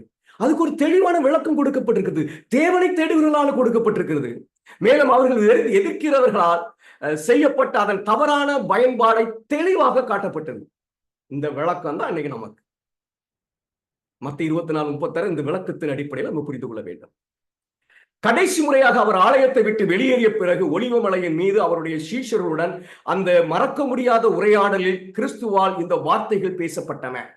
இது ஒருத்தருக்கு தெரியாதுங்கிறத சீஷர்கள் கேள்வியை கேட்டிருந்தார்கள். உம்முடைய வருகைக்கும் உலகத்தின் முடிவுக்கும் அடையாளம் என்ன? இயேசு அவர்களுக்கு அடையாளங்களை கொடுத்து பின்னர் சொன்னார், அப்படியே இவைகளெல்லாம் நீங்கள் காணும் போது அவர் சமீபமாய் வாசலருகே வந்திருக்கிறார் என்று அறியுங்கள். இதெல்லாம் நடக்கும்போது அவர் கிட்ட வந்துட்டாருன்னு தெரிஞ்சுக்க. இரட்சகரின் ஒரு இந்த ஸ்டேட்மெண்ட் நல்லா கவனமா கேட்டுக்கிடுங்க. இரட்சகரின் ஒரு வசனம் மற்றொன்றை அழிக்கும்படி செய்யக்கூடாது. மத்தேயு 24:36 பிடிச்சுக்கிட்டு வெளிப்படுத்தல் 3:3 அழிச்சிடக்கூடாது. அவர் வரும் நாளையோ நாளிகையோ எந்த ஒரு மனிதனும் அறியவில்லை என்றாலும் நாம் அறிவுறுத்தப்படுகிறோம். அது சமீபமாய் இருக்கும்போது நாம் அறிந்து கொள்ள வேண்டியது அவசியம் என்று. இந்த பிரச்சனை என்னது? காலம், நாளை குறிக்கிறது. அவர் வர்ற நாளையும் நேரையும் தெரியாது அப்படின்னு சொன்னாலும் அவர் சமீபமாக இருக்கும்போது நாளை நேரையும் தெரிஞ்சுக்கணும். அவருடைய எச்சரிக்கையை புறக்கணித்து அவருடைய வருகை அருகில் இருக்கும்போது அறிய மறுப்பது அல்லது புறக்கணிப்பது. அருகில் இருக்கும்போது அவர் வர நாளையும் அறிய நான்லாம் தெரிஞ்சுக்க மாட்டேன், அதெல்லாம் நாங்களுக்கு வேண்டாம், அதெல்லாம் நாங்க கேட்க மாட்டோம், அதெல்லாம் எங்களை குரூப்ல போடக்கூடாது அப்படின்னு அடிச்சு விட்டுக்கிட்டு போகாதீங்க, அவர்கிட்ட கேட்காதீங்க. ஜலப்பிரயாணம் எப்போது வருகிறது என்பதை அறிய விரும்பாத நோவாவின் காலத்தில் வாழ்ந்தவர்களுக்கு இருந்தது போல அது நமக்கும் ஆபத்தாக இருக்கும் என்று நாம் மேலும் கற்பிக்கப்படுகிறோம். Greatest warning. அருகில் இருக்கும்போது அவருடைய வருகை நாளையும் அறியாவிட்டால் நோவாவின் காலத்துல ஜலப்பிரயம் வருவதை அறியாம இருந்தவர்களுக்கு வந்த ஆபத்து போல நமக்கும் வரும். இன்னும் எழுதுறாங்க பாருங்க. அதே அதிகாரத்தில் உள்ள உவமை உண்மையுள்ள மற்றும் உண்மையற்ற ஊழியரை வேறுபடுத்தி என் ஆண்டவன் வர நாள் செல்லும் என்று தன் இருதயத்திலே சொன்னவனுக்கு அழிவை அளிக்கிறது. என்ன வேறுபடுத்தி? உண்மை உள்ளவனையும் உண்மையற்றவனையும் வேறுபடுத்துகிறது. ஆண்டு வர நிறைய நாள் வரும், அதில் 28 வர மாட்டாரு. ஏங்க 28 நீ சொல்ல வேண்டாயா? அது என்னது நம்ம படிச்சோம் இல்லைங்களா, நியாயராசிப்பு சட்டம் வரப்போகுது. அந்த அடையாளங்களையாவது எடுத்து சொல்லி ஆண்டு வரப்போறாருன்னு விசுவாசிகள் எழுப்பிவிடலாங்களா? வரமாட்டாருன்னு பிரச்சனை மாட்டார். அவனுக்கு அழிவுதான். அது காத்திருந்து அவருடைய வருகையை போதிக்கிறவர்களுக்கும் மறுக்கிறவர்களுக்கும் கிறிஸ்து எந்த வெளிச்சத்தை கருத்தில் கொண்டு பலன் அளிப்பார் என்பதை காட்டுகிறது. இயேசுடைய வருகையை நெருங்கும் பொழுது அவர் வருகிற நாளைக்கு நான் தெரிஞ்சுக்கல அப்படின்னு சொன்னா அதுதான் அதை தெரிந்திருக்கிறவர்கள் உண்மையானவர்களாக இருக்க போறார்கள், தெரியாதவர்கள் உண்மையற்றவர்களாக இருக்க போறார்கள். மட்டும் சொல்லுது. இன்னொரு வாசிக்கிறேன். அதே அதிகாரத்தில் உள்ள ஓமை உண்மை உள்ள மற்றும் உண்மையற்ற ஊழியரை வேறுபடுத்தி என் ஆண்டவர் வர நாள் செல்லும் என்று தன் இருதயத்தில் சொன்னவனுக்கு அழிவு அளிக்கிறது. அது காத்திருந்து அவருடைய வருகையை போதிக்கிறவர்களுக்கும் மற்றும் மறுக்கிறவர்களுக்கும் கிறிஸ்து எந்த வெளிச்சத்தை கருத்தில் கொண்டு பலன் அளிப்பார் என்பதை காட்டுகிறது. விழித்திருங்கள், அவர் கூறுகிறார். எஜமான் வரும்போது அப்படி செய்கிறவனாய் காணப்படுகிற ஊழியக்காரனை பாக்கியவான் என்று. நீ விழித்தீராவிட்டால் திருடனை போல் உன்மேல் வருவேன், நான் உன்மேல் வரும் வேலையை அறியாதிருப்பாய். கர்த்தருடைய வருகை திடுக்கிடும் வகையில் இருக்க போகிற ஒரு கூட்டத்தை பற்றி பவுல் பேசுகிறார். இரவிலே திருடர் வருகிற விதமாய் கர்த்தருடைய நாள் வரும் என்று அறிந்திருக்கிறீர்கள். சமாதானம் சமைக்கும் உண்டு என்று அவர்கள் சொல்லும் போது அழிவு சடுதியாய் அவர்கள் மேல் வரும், அவர்கள் தப்பி போவதில்லை. இருள இருக்கிறவன் சமாதானமும் சௌக்கியமும். ஆமா, நியாயராசிப்பு சட்டம் வந்தப்புறம் நமக்கு அப்ப தப்பிக்கலாம், நம்ம ரட்சிப்பு உண்டுங்க. தப்பி போவதில்லை. இயேசு இப்ப வரமாட்டாரு, வரப்போறாரு, தப்பி போவதில்லை. ஆனால் இரட்சகரின் எச்சரிக்கையை செவி சாய்த்தவர்களுக்காக அவர் சேர்க்கிறார், உண்மையானவர்களுக்காக. சகோதரரை, அந்த நாள் திருடனை போல் உங்களை பிடித்துக் கொள்ளத்தக்கதாக நீங்கள் அந்தகாரத்தில் இருக்கிறவர்கள் அல்லவே. நீங்கள் எல்லாரும் வெளிச்சத்தின் பிள்ளைகளும் பகலும் பிள்ளைகளுமாய் இருக்கிறீர்கள். நாம் இரவுக்கும் இருளுக்கும் உள்ளானவர்கள் அல்லவே. இவ்வாறாக கிறிஸ்துவின் வருகையின் நெருக்கத்தை பற்றி அருகாமையில் இருக்க மனிதர்களுக்கு வேத வாக்கியம் எந்த உத்தரவாதத்தையும் கொண்டு கொடுக்கவில்லை என்று கூறப்பட்டது. இவ்வாறாக கிறிஸ்துவின் வருகையின் நெருக்கத்தை பற்றி அறியாமையில் இருக்க மற்றவர்களுக்கு வேத வாக்கியம் மன்னிக்கணும் இவ்வாறாக கிறிஸ்துவின் வருகையின் நெருக்கத்தை பற்றி அறியாமையில் இருக்க மற்றவர்களுக்கு வேத வாக்கியம் எந்த உத்தரவாதத்தையும் கொடுக்கவில்லை. ஐயா, அறியாமையில் இருக்கிறதை அறிஞ்சே ஆகணும், பைபிள்லாம் கண்டுபிடிக்க முடியாது அப்படிலாம் ஏமாத்தக்கூடாது. ஆனால் சத்தியத்தை நிராகரிக்க ஒரு சாக்கு போக்கு மட்டுமே விரும்பியவர்கள் இந்த விளக்கத்திற்கு தங்கள் காதை மூடினார்கள். மேலும் நாளையும் ஒருவனும் அறியான் என்ற வார்த்தைகள் தைரியமான கேலி செய்வதன் மூலம் மற்றும் கிறிஸ்துவின் ஊழியர் என்று காட்டிக் கொள்கிறவர் மூலம் கூட எதிரொலித்து கொடுத்த பிரசங்கம் பண்ணாரு. அவங்க சொல்லுவாங்க பாருங்க, இயேசு முதலாம் மாதம் பஸ்காவான் நாள்லயே மரிச்சாரு, ஞானஸ்நானம் எடுத்தாரு, அதெல்லாம் அப்படியே நாளெல்லாம் சொல்லிட்டு இயேசுடைய 2ஆம் வருகைக்கு நாள் இருக்காரா அப்படின்னு கேட்பாங்க. அப்படின்னு கேள்வி பண்ணார். இருக்கு, நீ பரிசுத்தலத்தை இருக்குன்னு வெளிப்படையா எழுதி வச்சிருக்காங்க. அப்படிதானே அவங்களும் படிச்சு அவங்க விளக்காது, அதாவது கிண்டல் பண்ணுவார். தீர்க்கதரிசனுடைய விளக்கம், அவர் தீர்க்கதரிசனுடைய விளக்கத்தை படிக்கல, கிண்டல் பண்ணிட்டு போறாரு. நாங்க சொல்றா பாருங்க. ஆனால் சத்தியத்தை நிராகரிக்க ஒரு சாக்கு போக்கை மட்டுமே விரும்பியவர்கள் இந்த விளக்கத்திற்கு தங்கள் காதுகளை மூடினார்கள். மேலும் நாளையும் ஒருவன் அறியான் என்ற வார்த்தை தைரியமான கேலி செய்வர் மூலம் மற்றும் கிறிஸ்துவின் ஊழியர் என்று காட்டிக் கொள்கிறவர் மூலம் கூட எதிரொலித்தது. மக்கள் உற்சாகம் அடைந்து ரட்சிப்பின் வழியை விசாரிக்க தொடங்கிய போது அவர்களுக்கும் சத்தியத்திற்கும் இடையில் no one else போதர்கள் நுழைந்தனர். இன்னைக்கு அதான் நடக்கு. அவர்கள் தேவனுடைய வார்த்தையை தவறாக விளக்குவதன் மூலம் அவர்களின் அச்சத்தை அமைதிப்படுத்த முயன்றனர். விசுவாசமற்ற காவலர்கள் பெரும் ஏமாற்றக்காரரின் வேளையில் ஒன்றிணைந்து தேவன் சமாதானம் என்று பேசாத போது சமாதானம் என்று சத்தமிட்டனர். கிறிஸ்துவின் காலத்தில் உள்ள பரிசேயர்கள் போலவே பலர் பரலோக ராஜ்யத்திற்குள் அவர்களாகவே நுழைய மறுத்து உள்ளே நுழைகின்றவர்களை அவர்கள் தடுத்தனர். இந்த ஆத்துமாக்களின் இரத்தம் அவர்கள் காதிலே கேட்கப்படும். எனக்கு அருமையான தேவனுடைய பிள்ளைகளே, நான் இதுதான் உபதேசம், இதுதான். I am very strong and firm on the teachings. கணக்கு உட்கார்ந்து போடுங்க, நான் ஒரு கணக்கு போட்டிருக்கேன், நான் எப்படிலாம் நான் இதை உறுதிப்படுத்திருக்கேன்னு சொல்லி உங்ககிட்ட காட்டிட்டேன். கணக்கே போடக்கூடாது, தெரிஞ்சுக்கவே கூடாது அப்படின்னு சொல்றேன். எவ்வளவு பயங்கரமான எச்சரிப்பு இல்லைங்களா? பிசாசு இல்ல, ஒரு ஞாபகத்துக்கு வருகிறது. இது ஒரு சின்ன ஒரு டிபேட் மாதிரி போய்கிட்டு இருக்குது. நேரடியாக நம்மகிட்ட எல்லாம் பேச வர மாட்டாங்க. ஆனால் அவங்க கோயிலை எழும்பி பிரசங்கம் பண்ணி இது வராது, இது நடக்காது அப்படிலாம் பிரசங்கம் பண்ணுவாங்க. நம்ம கூப்பிடுவோம், வாங்க உட்கார்ந்து படிப்போம்னா வர மாட்டாங்க. ஆனால் அவங்க வியூவை சொல்றதுக்கு பிரசங்கம் பண்ணுவோம். அப்போ ஒரு சகோதரி சொன்னாங்க, அவங்க கோயிலில் பாஸ்ட் பிரசங்கம் பண்ணிட்டார் போல தரும், சில வாசனங்களால் குறிப்புகள் எல்லாம் எடுத்து அதெல்லாம் வரமாட்டாருங்க, அந்த கணக்கெல்லாம் தப்புங்க அப்படின்னு சொல்லிட்டாரு போல. இப்போ அவங்களுக்கு மனசுல என்ன வருதுன்னா, ஞாயிறு ஆசீர்வாத சட்டம் வந்த உடனே அந்த பாஸ்ட் முகத்துல கரிய பூசணும். ஐயா, அது வந்த பிற நீ கரிய பூசணும்னு நினைச்சு ஓடிக்கிட்டு இருந்தீங்க அப்படின்னா உங்க மகத்துல கறி விழுந்துடும். நடக்க போகுது, உங்க போதகன் அழிவை நோக்கி போய் கொண்டிருக்கிறானே என்று சொல்லி ஆண்டவரே அந்த நாட்களுக்கு முன்பாக அவன் மனம் திரும்பணும்னு நினைங்க. போட்டி இல்ல. நடக்குது பார்ப்போம், நடந்த உடனே பார்த்துருவோம். நடந்த உடனே என்னத்தை பார்க்க முடிச்சுச்ச. இப்போ இல்லையா இப்போ தவறுலாம் ஒரு போதகன் போதிக்கிறான்னு அவன் எப்படியாவது பேசி எடுத்து ஐயான்னு சொல்லி அவனை மஞ்சாடி தேவனுக்குள்ள கொண்டு வர வேண்டுமே. அவன் தேவனுக்குள்ள வந்துட்டான்னு சொன்னா அந்த சபை வந்துருமே. ஒரு குறிப்பை நான் வாசித்து நிறைவுக்குள்ளாக கடந்து செல்கிறேன். இரவின் தரிசனங்களில் எனக்கு முன்னால் ஒரு மிக இருக்கக்கூடிய காட்சி சென்றது.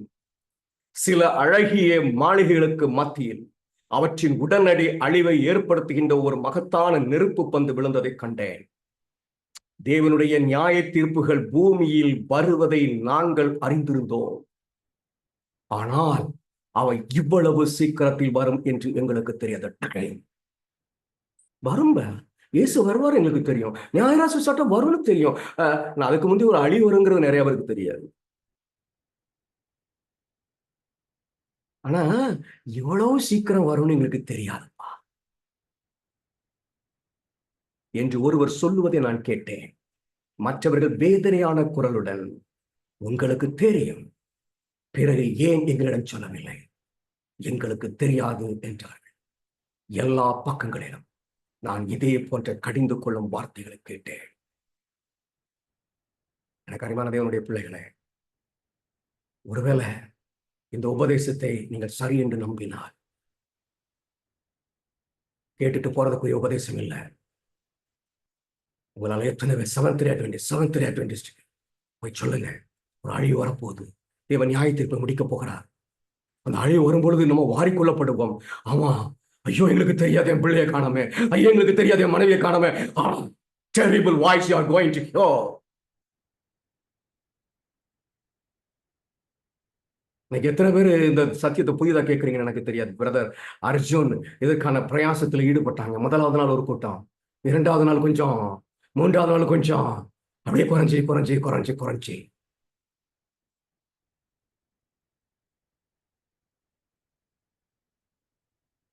மீண்டும் ஒரு முறை அந்த குறிப்பை நான் வாசிக்கிறேன். இரவின் தரிசனங்கள் எனக்கு முன்னால் ஒரு மிக ஈர்க்கக்கூடிய காட்சி சென்றது. சில அழகிய மாளிகைகளுக்கு மத்தியில அவற்றின் உடனடி அழிவை ஏற்படுத்துகின்றன ஒரு மகத்தான நெருப்பு பந்து விழுகிறதை கண்டேன்.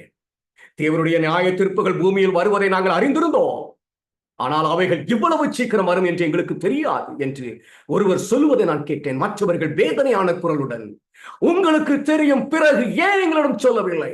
எங்களுக்கு தெரியாது என்றார்கள். எல்லா பக்கங்களிலும் நான் இதே போன்ற கடிந்து கொள்ளும் வார்த்தைகளை கேட்டேன்.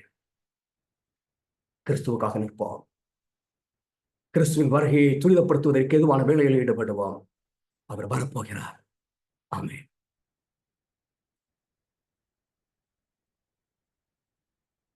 சரி, ஒருவேளை நேரம் கடந்து விட்டது, இன்னைக்கு கேள்வி கேட்கணும்னா கேளுங்க, இல்லைன்னா நாளைய தினத்துல கூடி நம்ம கேள்வி பதிலுக்கு என்று ஒரு நேரத்தை ஒதுக்கி விடலாம். சரி, இப்ப நீங்க கேள்வி கேட்க விரும்பினா கேள்வி கேட்கலாம். இதுல உங்களுக்கு சந்தேகம், புரியல, பிரச்சனை அப்படின்னு ஏதாவது இருந்தா நீங்க சொல்லலாம். இதுல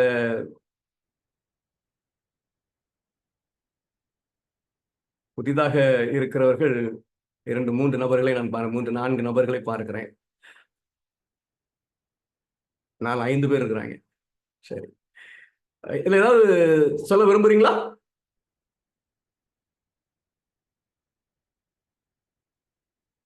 சரி, இப்படி கேட்டு பாக்குறேன். இதை கேட்டிருக்கிறீங்க, ஒரு 4 நாள் கேட்டேங்கிறவங்க, நீங்கள் என்ன ஃபீல் பண்றீங்க? ஒரு சாட்சியா சொல்ல முடியுமா?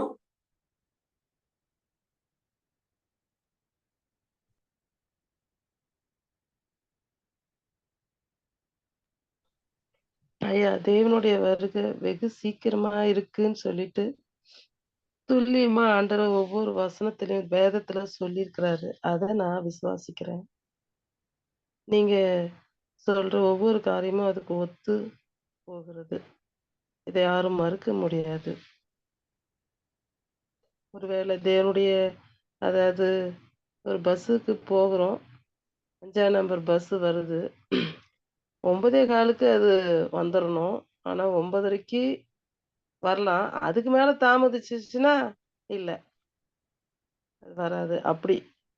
அப்படிங்கிற மாதிரி தான் ஆண்டவருடைய வருகை வந்து மணித்துளிகள் வேணா முன்ன பின்ன இருக்கலாம். ஆனா துல்லியமா தேவன் சொன்னது தடைபடாது. அது அவருடைய பிறப்பின் நாட்கள்ல பிறந்த பிறகு அவருடைய ஊழிய நாட்கள்லயே சொல்லிட்டார், காலம் சமீபம்னு சொல்லிட்டு. இன்னமும் தாமதிக்கிறாருன்னு சொன்னா அப்புறம் அழிவு யாருக்கு? நம்ம சேர்ந்து தான் போக வேண்டியதா இருக்கு. அதனால நீங்க சொல்லுகிற காரியம் அவ்வளவு துல்லியமானது. நான் அதை விசுவாசிக்கிறேன். கர்த்தர் உங்களை ஆசீர்வதிக்கட்டும் ஐயா. நல்லதுமா, தேவனுடைய சாட்சியை கேட்டதுக்காக தேவனை நான் சோஸ்தரிக்கிறேன். வேற யாராவது பேச விரும்புறீங்களா? இல்ல நான் புரிந்து கொண்டீர்களா அப்படின்னு தெரிஞ்சுக்கிறதுக்காக இந்த பிரயாசம், வேற ஒண்ணும் இல்லை. வேற யாராவது பேச விரும்புறீங்களா?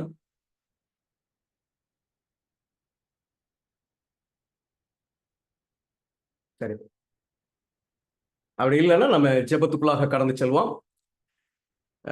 பிரதர் கிளாட்சன் இருக்கிறீங்களா? இருக்கிறேன் சார். சரி, நீங்க முதலாவது ஒரு ஜெபம் பண்ணுங்க. மறுபடி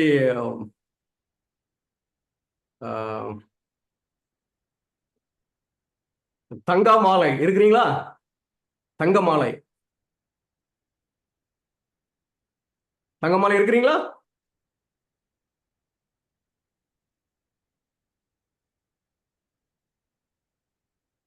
சரி, பிரதர் பால், நீங்க ஜெபம் பண்ணலாமா? பாஸ்டர். சரி, மூன்றாவதாக பீட்டர் இருக்கிறீங்களா? பீட்டர் ஃப்ரம் வெள்ளிச்சந்தை இருக்கிறீங்களா? இருக்கிறேன் பாஸ்டர்.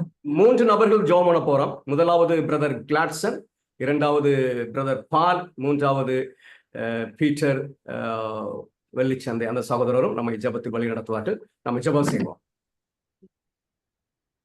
ஜெபம் செய்வோம். இரக்கத்தில் ஐஸ்வர்யமுள்ள நல்ல ஆண்டவரே, இந்த நல்ல வேலைக்காக நன்றி சுவாமி. ஆண்டவரே, எத்தனை பேருக்கு கிடைக்காத ஸ்லாக்கியத்தை ஆண்டவரே எங்களுக்கு நீர் தந்திருக்கிறீர். உம்முடைய வேதத்திலிருந்தும் ஆண்டவரே, அம்மையாரின் புத்தகத்திலிருந்தும் சாட்சியாமத்திலிருந்தும் ஆண்டவரே நாங்கள் பல சத்தியங்களை நாங்கள் படிக்கிறோம். ஆண்டவரே, உம்முடைய வருகை அது சீக்கிரமாக இருக்கிறது. நீர் வாசல் அருகே நிற்கிறீர் என்பதை நாங்கள் உணர முடிகிறது சுவாமி. ஆண்டவரே, இந்த கடைசி காலத்திலே நாங்கள் எங்களை ஆராயவும், ஆண்டவரே எங்களை சுற்றியுள்ளவர்களை நாங்கள் பலப்படுத்தவும் நீர் தாமே எங்களுக்கு உதவி செய்யும். எங்களது பாவங்கள், குற்றங்கள், குறைகள், மீறுதல்களை மன்னியும் சுவாமி. பாவத்துக்கு எங்களை விலக்கி காத்தரலாம். பரிசுத்தமான ஒரு வாழ்க்கையை நாங்கள் வாழ கிருபை செய்தரலாம். பரிசுத்தம் இல்லாமல் உம்மை தரிசிப்பது கூடாத காரியம் என்பது ஆண்டவரே நீர் வேதத்திலே கொடுத்திருக்கிறீர். ஆண்டவரே, நாங்கள் எங்களை மென்மேலும் பரிசுத்தம் பண்ணிக்கொள்ள நீர் தாமே கிருபை செய்யும் சுவாமி. ஆண்டவரே, இந்த அறிந்த சத்தியத்தை நாங்கள் அனைவருக்கு சொல்ல எங்களுக்கு வாய்ப்பையும் விருப்பத்தையும் ஆண்டவரே அறிவையும் தாரும் சுவாமி. ஆண்டவரே, இந்த ஜூம் மீட்டிங்கில் கலந்து கொண்ட ஒவ்வொரு பிள்ளைகளையும் நீர்தாமே ஆசீர்வதியும், பலப்படுத்தும். ஆண்டவரே, இந்த சத்தியங்களை நாங்கள் உறக்க அறிவிக்கத்தக்கதாக எங்களுக்கு வாய்ப்பை ஏற்படுத்திடலாம். நீர் வரும்போது நாங்கள் அனைவரும் அந்த ராஜ்யத்திலே காணப்பட கிருபை செய்ய வேண்டும் என்று இயேசு கிறிஸ்து மூலம் ஜெயிக்கிறோம் ஜெயம் நல்ல பிதாவே. ஆமென். ஆமென். கிருபையும் இரக்கமும் நிறைந்த பரலோகத்தின் தேவனே, அருமையான இந்த வேலைக்காக நாங்கள் உமக்கு நன்றி சொல்கிறோம். விசேஷ விதமாக இந்த 5 நாட்களும் ஆண்டவரே, இந்த சத்திய வெளிச்சத்தை நாங்கள் படிக்கும்படியாக ஒன்று கூடி இந்த காரியத்தை செய்ய நீ தந்த தருணத்துக்காக உமக்கு நன்றி சொல்லுகிறோம். விசேஷமாக இந்த கடைசி நாளிலே கர்த்தாவே, உம்முடைய வருகையின் நாட்களை நாங்கள் துல்லியமாக அறிந்திருக்கிறோம். துல்லியமாக அறிந்தது மாத்திரமல்ல, இந்த சத்திய வெளிச்சத்தை ஒவ்வொரு பிள்ளைகளுக்கும், உலகத்தில் இருக்கிற ஒவ்வொரு மக்களுக்கும், சகல ஜாதிகளுக்கும், பாசைக்காரருக்கும் நாங்கள் எடுத்து செல்லத்தக்கதாக நீர் எங்களை பயன்படுத்த வேண்டும் என்று நாங்கள் ஜெபிக்கிறோம். ஆண்டவரே, மற்ற ஜனங்கள் உங்களுக்கு இந்த விஷயம் தெரிந்திருந்தது, பின்ன ஏன் எங்களுக்கு நீங்கள் சொல்லவில்லை என்று கேட்கிற குரல்களுக்கு நாங்கள், அப்படிப்பட்ட குரல்களுக்கு நாங்கள் அந்த சத்திய வெளிச்சத்தை இப்பொழுதே கொடுத்து ஆண்டவரை அவர்களையும் விடுதலையாக்குவதற்கு எங்கள் ஒவ்வொருவரையும் பயன்படுத்த வேண்டும் என்று ஜெபிக்கிறேன் சுவாமி. கர்த்தாவே, நீர் இந்த அழகான சத்தியத்தை எங்களுக்கு தந்திருக்கிறீர். இதை பெற்று நாங்கள் மாத்திரமல்ல, சகலருக்கும் இதை வெளிச்சத்தை கொடுக்க என் ஆண்டவர் எங்கள் ஒவ்வொருவருக்கும் கிருபை செய்ய வேண்டும் என்று ஜெபிக்கிறேன். அதற்கான கால சூழ்நிலைகளை நீர் எங்களுக்கு ஆயத்தப்படுத்தி தர வேண்டும் என்றும் நாங்கள் ஜெபிக்கிறோம். பொறுப்படுங்க ஆண்டவரே. எத்தனையோ ஜனங்கள், எத்தனையோ கோடிக்கணக்கான பிள்ளைகள் இந்த சத்திய வெளிச்சம் அறியாமல் இருக்கிறார்கள். அவர்களுக்கு இந்த சத்தியம் போவதற்கான வாசல்களை திறந்து நீர் ஆசீர்வதிக்க வேண்டும் என்று ஜெபிக்கிறேன். இந்த சத்தியத்தை கொடுத்த போதகரை ஆசீர்வதிங்க. இன்னும் அநேக சத்தியங்களை நாங்கள் கற்றுக்கொண்டு உமக்காக ஜீவித்து உம்முடைய வருகையை துரிதப்படுத்துவதற்கு நீர் எங்களை பயன்படுத்த வேண்டும் என்று எங்கள் ஆண்டவரும் இரட்சகருமாயிருக்கிற இயேசுவின் நாமத்தில் ஜெபிக்கிறேன், ஜீவனுள்ள நல்ல தகப்பனே. ஆமென். வானத்தையும் பூமி உண்டாக்கின எங்கள் பரிசுத்தமுள்ள நல்ல ஆண்டவரே, உன்னதத்திலே வாசம் செய்கிறவரே, பூமியின் மண்மக்களாக எங்களுக்கு நீங்க வெளிப்படுத்துறீங்க. அதற்காக கோடி நன்றி ஆண்டவரே. இது இந்த கடைசி காலத்துக்குரிய காரியங்களை இப்பொழுது உங்களுடைய தாசர் மூலியமாக எங்களுக்கு கொடுத்து வருகிற தெய்வக்காக கோடி நன்றி ஆண்டவரே. இது என்ன நடக்குமோ என்று திகைத்து கொண்டு ஒவ்வொரு மக்களும் அங்கங்கே இருக்கிற பொழுது உங்களுடைய பிள்ளைகளை எழுப்பி இந்த காலத்துல இதுதான் நடக்கிறது என்பதை தெளிவுபடுத்துகிற தயவுக்காக கோடி நன்றி ஆண்டவரே. இது அன்றைக்கு தானியேலை எழுப்பி ஆண்டவரே அன்றைக்கு அந்த மக்களுக்கு எல்லா காரியத்தும் கால குறிப்புகளை தெளிவா நீங்க கொடுத்தீங்க தகப்பனே. அந்த காலம் நிறைவேறின பொழுது அவர்கள் அந்த பாபிலோனை விட்டு மீண்டும் எருசலேமுக்கே போய் குடியேறி அந்த இடத்துல ஆட்சி செய்தார்கள் என்று பார்த்தோம் ஆண்டவரே. இது காலம் ஒவ்வொரு காலகட்டங்களையும் நீங்க வைத்திருக்கிறீங்க ஆண்டவரே. அந்த காலகட்டங்களை நீங்க அன்றே உங்களுடைய மகனுக்கு வெளிப்படுத்தி அது இந்த காலத்திலே எங்களுக்கு கொடுத்தமைக்காக கோடி நன்றி ஆண்டவரே. இது சீக்கிரமா வருகை இருக்கிறது என்பதை நான் உணரும்படிக்கு உணர்த்தின தேவிக்காக கோடி நன்றி ஆண்டவரே. இதை கேட்டு ஒவ்வொரு மக்களும் உணர்ந்து அன்றே நாங்கள் பெற்ற இந்த சத்தியத்தை மற்ற மக்களுக்கும் அறிவிக்கக்கூடிய பிள்ளைகளாய் காணப்பட எங்களுக்கு ஞானத்தும் புத்தியும் தாரும் சாமி. பேச முடிய தாசரை ஆசிர்வதிங்க. இன்னும் அநேக பிள்ளைகளுக்கு இந்த சத்தியங்கள் போகுவதற்கு இந்த சிறு கூட்டம் ஆண்டவர், இந்த சிறு கூட்டமாகி இந்த சிறு ஒரு கொஞ்சம் பேர் தான், அற்ப சொற்ப பேர் தான் தகப்பனே. அதை பெற்று நாங்கள் அநேக மக்களுக்கு அது தெளிவா எடுத்து சொல்லக்கூடிய ஞானத்தை புத்தியை எங்களுக்கு தாரும் ஆண்டவரே. ஆண்டவரே தாசரை ஆசிர்வதிங்க. இந்த கூட்டத்தில் கலந்து கொண்ட ஒவ்வொரு பிள்ளைகளும் ரெட்டி ஆசிர்வதிங்கப்பா. ஏசப்ப மூலம் ஜெபிக்கிறோம் எங்களுக்கு பரிசுத்த நல்ல பிதாவே. ஆமென். நன்றி. எல்லாருக்கும் ஸ்தோத்திரம். Thank you pastor. ஆண்டவருடைய தேங்க்யூ பாஸ்டர். நான் ஒரே ஒரு நிமிஷம் பேசிக்கிறேன். சொல்லுங்க. சாரி பாஸ்டர், நான் உங்களை கோத்தகிரியும் கூட்டிட்டு போயிட்டு அங்கே ஒரு 2-3 நாள் நடத்தினேன். அங்க கொண்டு போய் விட்டுட்டு நான் வயிற்று வலின்னு படுத்துக்கிட்டேன். அதனால இந்த தடவையும் கொஞ்சம் சேர்த்து வர முடியாம போச்சு. இங்க ஒரு டெத் ஆனதுனால இந்த 3 நாள் எனக்கு சரியா வர முடியாம போச்சு. ஆனாலும் கர்த்தருடைய பிள்ளைகள் அநேகர் கேட்டாங்க. கேட்டது முக்கியம் இல்லை, தயவாக உங்கள் அருகாமையில் இருக்கிறவர்களுக்கு நீங்க தான் பொறுப்பாளி. நான் மறுபடியும் அதுதான் சொல்லுவேன். உங்களுடைய அருகாமையில் இருக்கிற ஆண்டுடைய பிள்ளைகளை நீங்க என்ன செய்யணும்? எழும்பி ஊழியம் செய்யும்படியாக ஆயத்தப்படுத்தணும். நீங்க சரியாக படிங்க, நீங்க புரிந்து கொள்ளுங்க, சரியாக படிங்க. காலம் ரொம்ப குறுகினா இருக்கிறபடியால் தயவு செய்து மறுபடியும் எடுத்து தேவனுடைய வார்த்தைகளை ஆராய்ந்து பாருங்கள். கண்டிப்பா உங்கள் கண்களுக்கு முன்பாக தேவனுடைய வருகை கண்டிப்பா தெரியும். அதனால வந்த ஒவ்வொருவரையும் கர்த்தருடைய நாமத்தினாலே உங்களுக்கு நான் நன்றியை தெரிவித்துக் கொள்கிறேன். இந்த 5 நாள் கூட்டத்தையும் சிறப்பாக நடத்திய போதகர்களையும் தேவன் ஆசீர்வதிப்பாராக. அவர்களுக்கும் நான் நன்றியை தெரிவித்துக் கொள்கிறேன். யாராவது கேள்வி கேட்க வேண்டும் என்றால் இது இந்த ஜூம் மீட்டிங்கு டெய்லி நடக்கும். டெய்லி 8 மணிக்கு நடக்கும். அதுல நீங்க ஏதாவது உங்களுடைய வருகைக்கு சம்பந்தப்பட்டதா இல்ல வேற சத்தியங்களுக்கு ஏதாவது சம்பந்தப்பட்டது ஏதாவது இருந்தாலும் நீங்க கேட்டு கற்றுக்கொள்ளலாம். நம்ம எல்லாரும் சேர்ந்துதான் படிக்கிறோம், ஆராய்ந்து தான் படிக்கிறோம். அதனால கூச்சம் இல்லாம நான் எப்படியாவது தேவனுடைய சத்தியத்தை இன்னும் நான் அதிகமா படிக்க வேண்டும், துரிதப்பட வேண்டும் என்கிற ஆவலோடு இருக்கிற பிள்ளைகள் கலந்து கொள்ளும்படியாக நான் கேட்டுக்கொள்கிறேன். ஆண்டவருடைய பிள்ளைங்க, குறிப்பா 7th டே அட்வென்டிஸ்டுடைய பிள்ளைகளை எழுப்புவதற்கு நீங்கள் தான் பொறுப்பாளி. உங்கள் அருகாமையில் இருக்கிற ஆண்டவருடைய பிள்ளைகளை எழுப்புவது உங்களுடைய கடமை. அதுக்கு நீங்கள் ஆயத்தமா இருக்கணும். Thank you pastor. நீங்க சொல்லுங்க. இந்த விசுவாசத்துக்குள்ள இருக்கிற நாங்கள் இயேசு வரப்போறார் என்று நம்புறதுனால ஒரு ஊழியம் செய்கிறோம். தீர்க்கதரிசியினுடைய ஆலோசனையின்படி செய்ய வேண்டிய ஒரு ஊழியம்.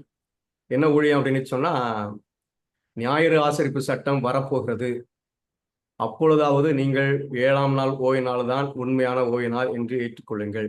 அப்பொழுதாவது நீங்கள் இவர்தான் இயேசு, இவர்தான் தேவன் என்பதை நீங்க ஏற்றுக்கொள்ளுங்கள் என்று சொல்லி ஒரு 4 பக்கங்கள் கொண்ட ஒரு கைப்பிரதி நாங்க என்ன செய்யறோம் அப்படின்னு சொன்னா, வீடு வீடா கொண்டு போய் ஆள் பாத்திரம் கொடுக்கறது இல்லை, தபால்காரன் போல ஆள் இருந்தா கையில கொடுப்போம், இல்லைன்னா அந்த வீட்டுக்குள்ள போட முடிஞ்சா போட்டுருவோம், இல்லைன்னா கதவுல சொல்லி வைக்க முடிஞ்சா சொல்லி வச்சுட்டு அப்படின்னு அந்த ஊழியத்தை செய்து கொண்டு இருக்கிறோம். நீங்கள் யாராவது அந்த ஊழியத்தை செய்ய வேண்டும் என்ன சொன்ன, விதை விதைக்க வேண்டும், அது பிற்பாடு முளைத்து வரும் என்று சொல்லி தீர்க்கதரிசி சொல்லியிருக்கிறாங்க. அந்த ஊழியத்தை செய்ய நீங்க விரும்பினால், உங்களுக்கு கைப்பிரதி அவசியப்பட்டால் நாங்கள் அச்சிட்டு தருவதற்கு ஆயத்தமாக இருக்கிறோம். எவ்வளவு பிரதி வேணாலும் நாங்கள் அச்சிட்டு தருவதற்கு ரெடியாக இருக்கிறோம்.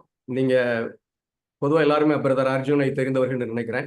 அவர்கள் நீங்கள் அணுகினால் நாங்கள் அந்த கைப்பிரதிக்கு உரிய ஏற்பாடை செய்வோம். இந்த ஊழியத்தில் நீங்கள் பங்கு பெறலாம். கிறிஸ்துவின் வருகையை துரிதப்படுத்துவதற்கு நம்ம விலையை செய்யலாம். கர்த்தர் உங்களை ஆசீர்வதிக்கட்டும். நிச்சயமாக ஆண்டவர் நம்மோடு கூட இருந்தார் என்று சொல்லி நம்புகிறேன். வேற ஏதாவது சொல்ல விரும்பினால் நீங்கள் சொல்லலாம். அது கைப்பிரதி எப்படிங்க கிடைக்கும்? நீங்க உங்க அட்ரஸ் கொடுத்தீங்கன்னா சொன்ன உங்களுக்கு எவ்வளவு கைப்பிரதி வேணும்? எனக்கு ஒரு 200 கொடுங்க ஐயா. சரி, நான் உங்களுக்கு நீங்க அட்ரஸ் கொடுங்க, நாங்க உங்களுக்கு அனுப்பி விட்டுறோம். சரிங்க. சரி, இல்லை உங்களுக்கு நிறைய தவிர நீங்களே அடிச்சிருங்கன்னு சொல்லிடுவோம், நாங்க பணம் கொடுத்துருவோம். 200 அடிக்கிறதுக்கு ரொம்ப காஸ்ட்லி ஆயிரும். நாங்க 10,000 20,000 அப்படி அடிச்சுக்கிட்டு இருக்கிறோம். பிரதர் சரவணன் இருக்கீங்களா? சொல்லுங்க சார். நீங்க பொறுப்படுத்திக்கிடுங்க.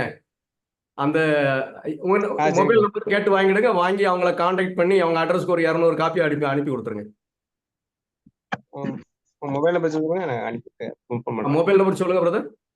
999 999 45 45 64 64 348. 348. சரி, உங்க பேர் என்ன? பீட்டர். சரி, நீங்க அவங்கள கான்டாக்ட் பண்ணி அட்ரஸ் வாங்கி உடனே அனுப்பி கொடுத்துருங்க. நீங்க எவ்வளவு வேணாலும் கேட்கலாம். நீங்க கொடுத்துட்டு மறுபடியும் வேணாலும் கேளுங்க, நாங்க அச்சு எடுத்து தர்றதுக்கு ரெடியா இருக்கோம். ஐயா, எனக்கு ஒரு 200 வேணும். சரி. நீங்க அர்ஜுன்